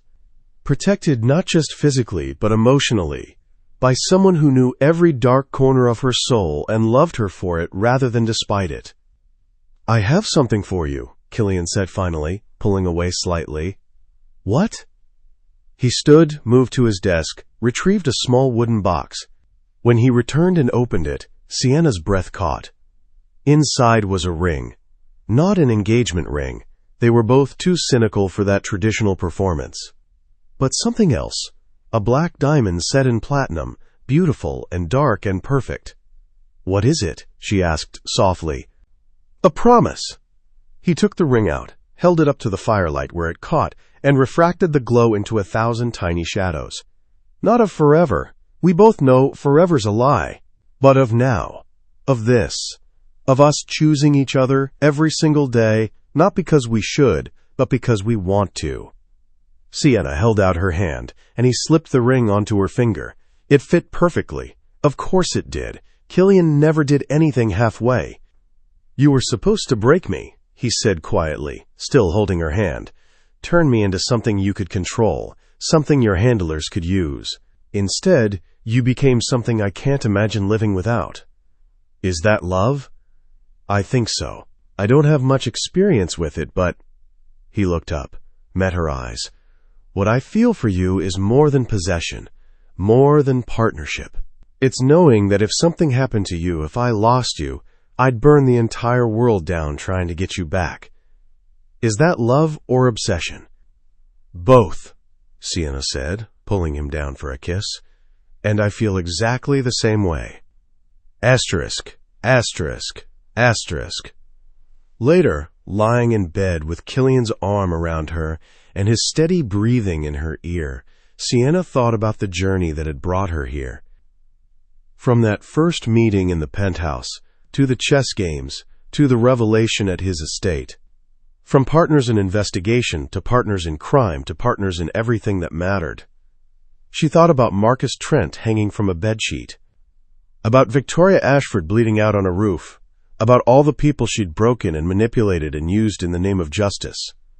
She should feel guilty, should recognize the monster she'd become and be horrified by it. Instead, she felt nothing but quiet satisfaction. This was who she'd always been. Killian had just given her permission to stop hiding it. "Sienna?" His voice was sleepy, soft. "Hmm?" Thank you? She turned in his arms to look at him. For what? For seeing me, for staying, for choosing this, even when you could have chosen something easier, safer, more acceptable. He tucked a strand of hair behind her ear. For being exactly as broken as I am and calling it beautiful. We're not broken, Sienna said softly. We're just honest. Is there a difference? To the rest of the world? Probably not. She kissed him gently. But to each other? Yes. We're not damaged goods trying to fix each other. We're two people who found someone who understands them completely and chose to build something together. An empire. A life. She settled back against his chest. An empire is just what we do. This, us, is who we are. Partners? Always. She closed her eyes, listening to his heartbeat, feeling the rise and fall of his breathing. Outside, snow continued to fall, blanketing the world in white. But here, wrapped in Killian's arms, Sienna felt warm and safe and utterly, completely home. The breaking point hadn't destroyed them. It had set them free, and tomorrow they'd wake up and choose each other all over again, and the day after that, and the day after that. Not because they had to, but because they wanted to. Because in a world full of lies and performances and people pretending to be better than they were, they'd found something rare and precious and worth protecting. They'd found honesty. And each other. And that was more than enough. Asterisk.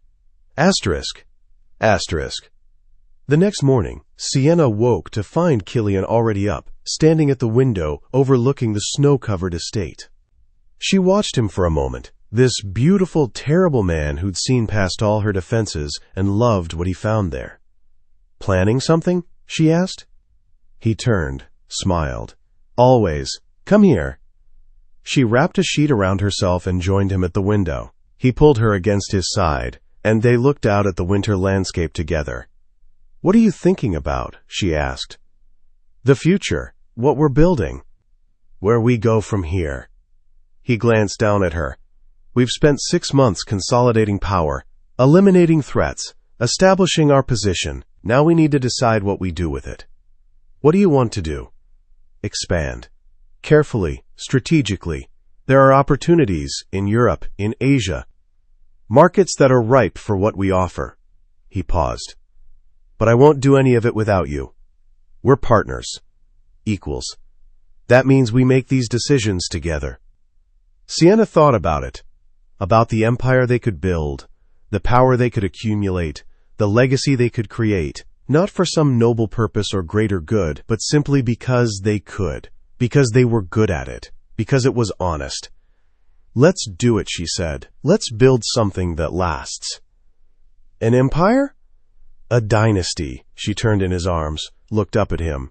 Something that reflects who we really are. Not good or evil, not noble or corrupt, just powerful, effective, honest in its brutality.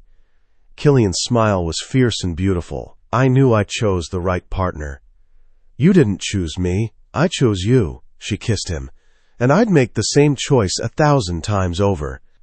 They stood there as the sun rose over the snow-covered grounds, two monsters holding each other and watching their empire wake up. The world would call them villains, criminals, proof that some people were beyond redemption. But Sienna didn't care what the world thought anymore. She'd found something more valuable than acceptance or approval or the comfortable lie of righteousness. She'd found truth. In herself, in Killian, in what they'd built together. And she was never letting it go. The breaking point had come and gone. What remained was everything that mattered. Epilogue. 1 year after Sienna Hale walked into Killian Cross's penthouse, intending to break him, they stood together on a private yacht anchored off the coast of the Greek islands. The Mediterranean stretched endlessly in every direction, impossibly blue under the summer sun. Sienna leaned against the railing, watching the water shimmer and shift, feeling the salt-tinged breeze lift her hair. She wore a white linen dress that the wind pressed against her body, and the black diamond ring Killian had given her caught the sunlight, throwing tiny shadows across her hand. Behind her, she heard Killian end a phone call in rapid Italian. Business never stopped, even on what was technically their vacation. Not that either of them minded. The empire they'd built demanded constant attention, constant management, constant vigilance. And they wouldn't have it any other way. "Problem?" she asked without turning. "Nothing I can't handle." His arms came around her waist, pulling her back against his chest. "The shipment from Rotterdam arrived safely. Our contact in Athens confirmed the meeting for tomorrow, and Victor sends his regards." Sienna smiled. 6 months ago, Victor Volkov had been a potential enemy. Now he was something approaching an ally, or at least a business partner who respected their capabilities enough not to interfere with their operations. "How very civilized of him," she murmured. Killian laughed, the sound rich and warm against her ear. "Who would have thought we'd end up here? You and me, running an empire, respected by people who've been in this business for decades." "You would have." She turned in his arms to face him. "You saw what I was from the beginning. You just waited for me to see it too. And now? Now I wonder how I ever thought I was anything else." She traced the line of his jaw with one finger. "That woman who walked into your penthouse a year ago, the one who thought she could break you. She was already broken. She just didn't know it yet. We broke each other. We freed each other," she corrected him gently. "There's a difference."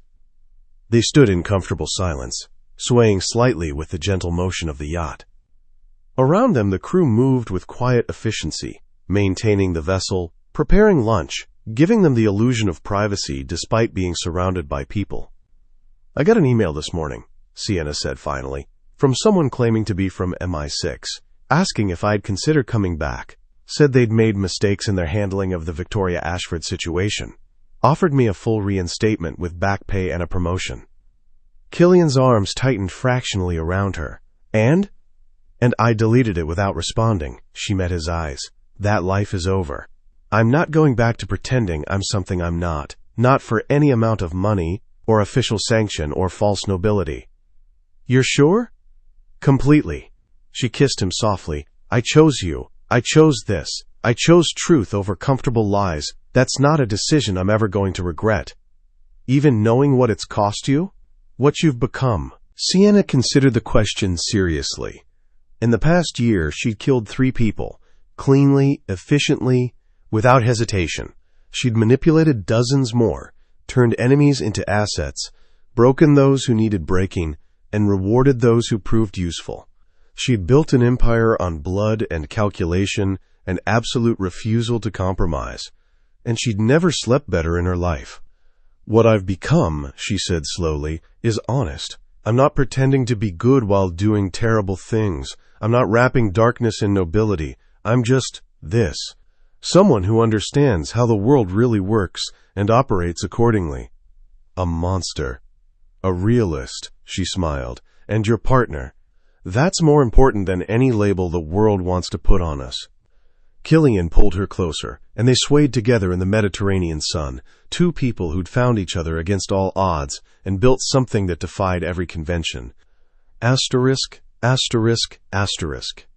That evening they had dinner on the deck under a canopy of stars. The chef had prepared something elaborate. Fresh seafood, local wine, desserts that looked too beautiful to eat. Sienna barely tasted any of it, too focused on the man across from her. "Tell me something," Killian said, refilling her wine glass. "If you could go back, if you could be the woman you were before you met me, would you?" Sienna didn't even hesitate. "No." "You sound very certain." "I am." She leaned back in her chair, watching the stars reflected in the dark water. That woman was miserable. She told herself she was serving justice, helping people, making the world better. But really, she was just serving people who used her as a weapon and then discarded her when she became inconvenient. Like Marcus Trent. It was the first time either of them had mentioned him in months. Sienna felt the familiar pang, not guilt exactly, but acknowledgement. Marcus Trent's death had been the catalyst for everything. Without it, she might never have taken the assignment. might never have met Killian, might never have discovered who she really was underneath all the lies. Like Marcus Trent, she agreed quietly, I destroyed him because I was told it was necessary, because I believed I was serving a greater good. But there was no greater good. Just people using me to do their dirty work while convincing me I was righteous. And now? Now I do dirty work because I choose to, because I'm good at it, because it serves my purposes and the empire we're building. She met his eyes. That's the difference. I'm not lying to myself anymore. Killian reached across the table, took her hand. The black diamond caught the candlelight, throwing fractured shadows across the white tablecloth. I love you. I know, she smiled. I love you too. However dark, however twisted, however wrong anyone else thinks we are, I love you. We're going to grow old together, he said suddenly, building this empire, expanding our reach, becoming more powerful with each passing year. We're going to be one of those legendary couples that people whisper about, the kind that controlled everything from the shadows and were absolutely untouchable. That sounds perfect. Does it? He studied her face in the candlelight. No regrets? No wishing for something normal, something socially acceptable, something that wouldn't require constant vigilance and violence. Normal is a lie people tell themselves to feel better about their mediocrity. Sienna stood, moved around the table to settle in his lap. I'd rather have this honesty, this partnership, this empire we've built together, than any amount of conventional happiness.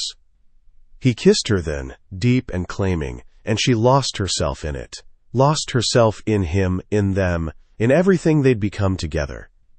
When they finally pulled apart, both breathing hard, Killian rested his forehead against hers. You're my everything, he whispered, my partner, my equal, my home, the only person who's ever truly understood me. And you're mine, Sienna replied, the only person who looked at my darkness and didn't ask me to hide it, who saw the monster and said, come stand beside me. We're terrible people. The worst, she smiled against his mouth, but at least we're terrible together. Asterisk, asterisk, asterisk. Later, lying in the master cabin with the gentle rock of the yacht lulling them towards sleep, Sienna thought about the journey that had brought them here. From enemies to allies to partners to lovers. From breaking each other to freeing each other to building something that would outlast them both. She thought about the woman she'd been, drive Sienna Hale, clinical psychologist, weapon aimed at Killian Cross's heart. That woman had been so certain of her righteousness, so convinced she was one of the good ones. And she thought about the woman she'd become. Sienna Cross, she'd started calling herself, though they'd never bothered with an actual wedding. Partners in everything that mattered, bound by something stronger than law or tradition. What are you thinking about? Killian's voice was sleepy, soft. How far we've come, how much we've changed. Changed or just became more ourselves? Both. Neither. She turned in his arms to face him. Does it matter? Not even a little bit. He pulled her closer, and she went willingly, settling against his chest. Sleep, love. We have a meeting in Athens tomorrow, and you'll need to be sharp. What kind of meeting? The kind where we acquire 3 shipping routes and eliminate a potential rival. He pressed a kiss to her forehead. Should be entertaining. Sienna smiled in the darkness. A year ago, the casual way he discussed violence and business in the same breath would have shocked her. Now it just made her feel at home. Partners, she murmured, already drifting toward sleep. Always. Asterisk. The Athens meeting went exactly as planned. By the time they returned to the yacht that evening, they owned the shipping routes, the rival had been neutralized, and their position in the Mediterranean had been solidified. Victor had been right to respect them. In 1 year, they'd gone from being dangerous individuals to being a force of nature. Together, they were unstoppable. Killian's resources and connections combined with Sienna's psychological expertise created something greater than the sum of its parts. That night, as they sailed toward their next destination, Monaco, where more business awaited, Sienna stood at the railing again, watching the sun set over the water. She felt Killian approach before she heard him, attuned to his presence in a way that still sometimes surprised her.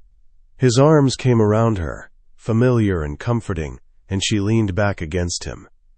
"Happy?" he asked. Sienna considered the question. Happiness seemed like such a simple word for what she felt.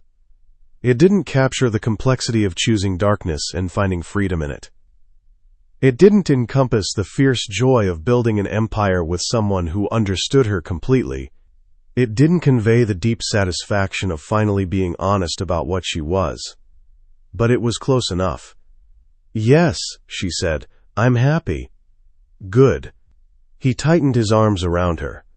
"Because I plan to spend the rest of my life making sure you stay that way. Through violence and manipulation and empire building. Through honesty and partnership and refusing to apologize for what we are." He turned her in his arms, tipped her chin up so she had to meet his eyes. "We're not good people, Sienna. We'll never be good people. But we're good to each other. We're honest with each other. And we're building something together that's more real than anything either of us had before." "I know," she kissed him softly, "and I wouldn't change a single thing." The sun continued its descent, painting the sky in shades of fire and blood. The yacht cut through the darkening water toward Monaco, toward the future, toward everything they were still building.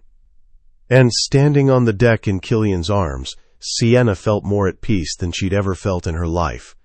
The breaking point hadn't destroyed them. It had been exactly what they'd both needed. A chance to stop pretending, to embrace truth, however dark. To find someone who understood that darkness and loved them for it, rather than despite it. She was no longer Dr. Sienna Hale, clinical psychologist, woman with a conscience. She was simply Sienna, monster, partner, builder of empires, woman in love with another monster. And she'd never been more herself. The world would call them villains.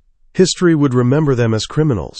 People would whisper their names with fear and disgust. But in this moment, with the sun setting and Killian's arms around her, and the future spreading out before them like the endless sea, none of that mattered. They had each other. They had truth. They had everything that mattered. And that was enough. More than enough. It was everything. Asterisk, asterisk, asterisk. Far behind them, in London, in an MI6 office, a handler sat at his desk, reviewing Sienna Hale's file one last time before marking it closed. Asset lost, presumed turned or deceased, operation terminated. He never knew how close he'd been, never understood that Sienna Hale hadn't been lost at all. She'd been found, and she was never coming back. The end.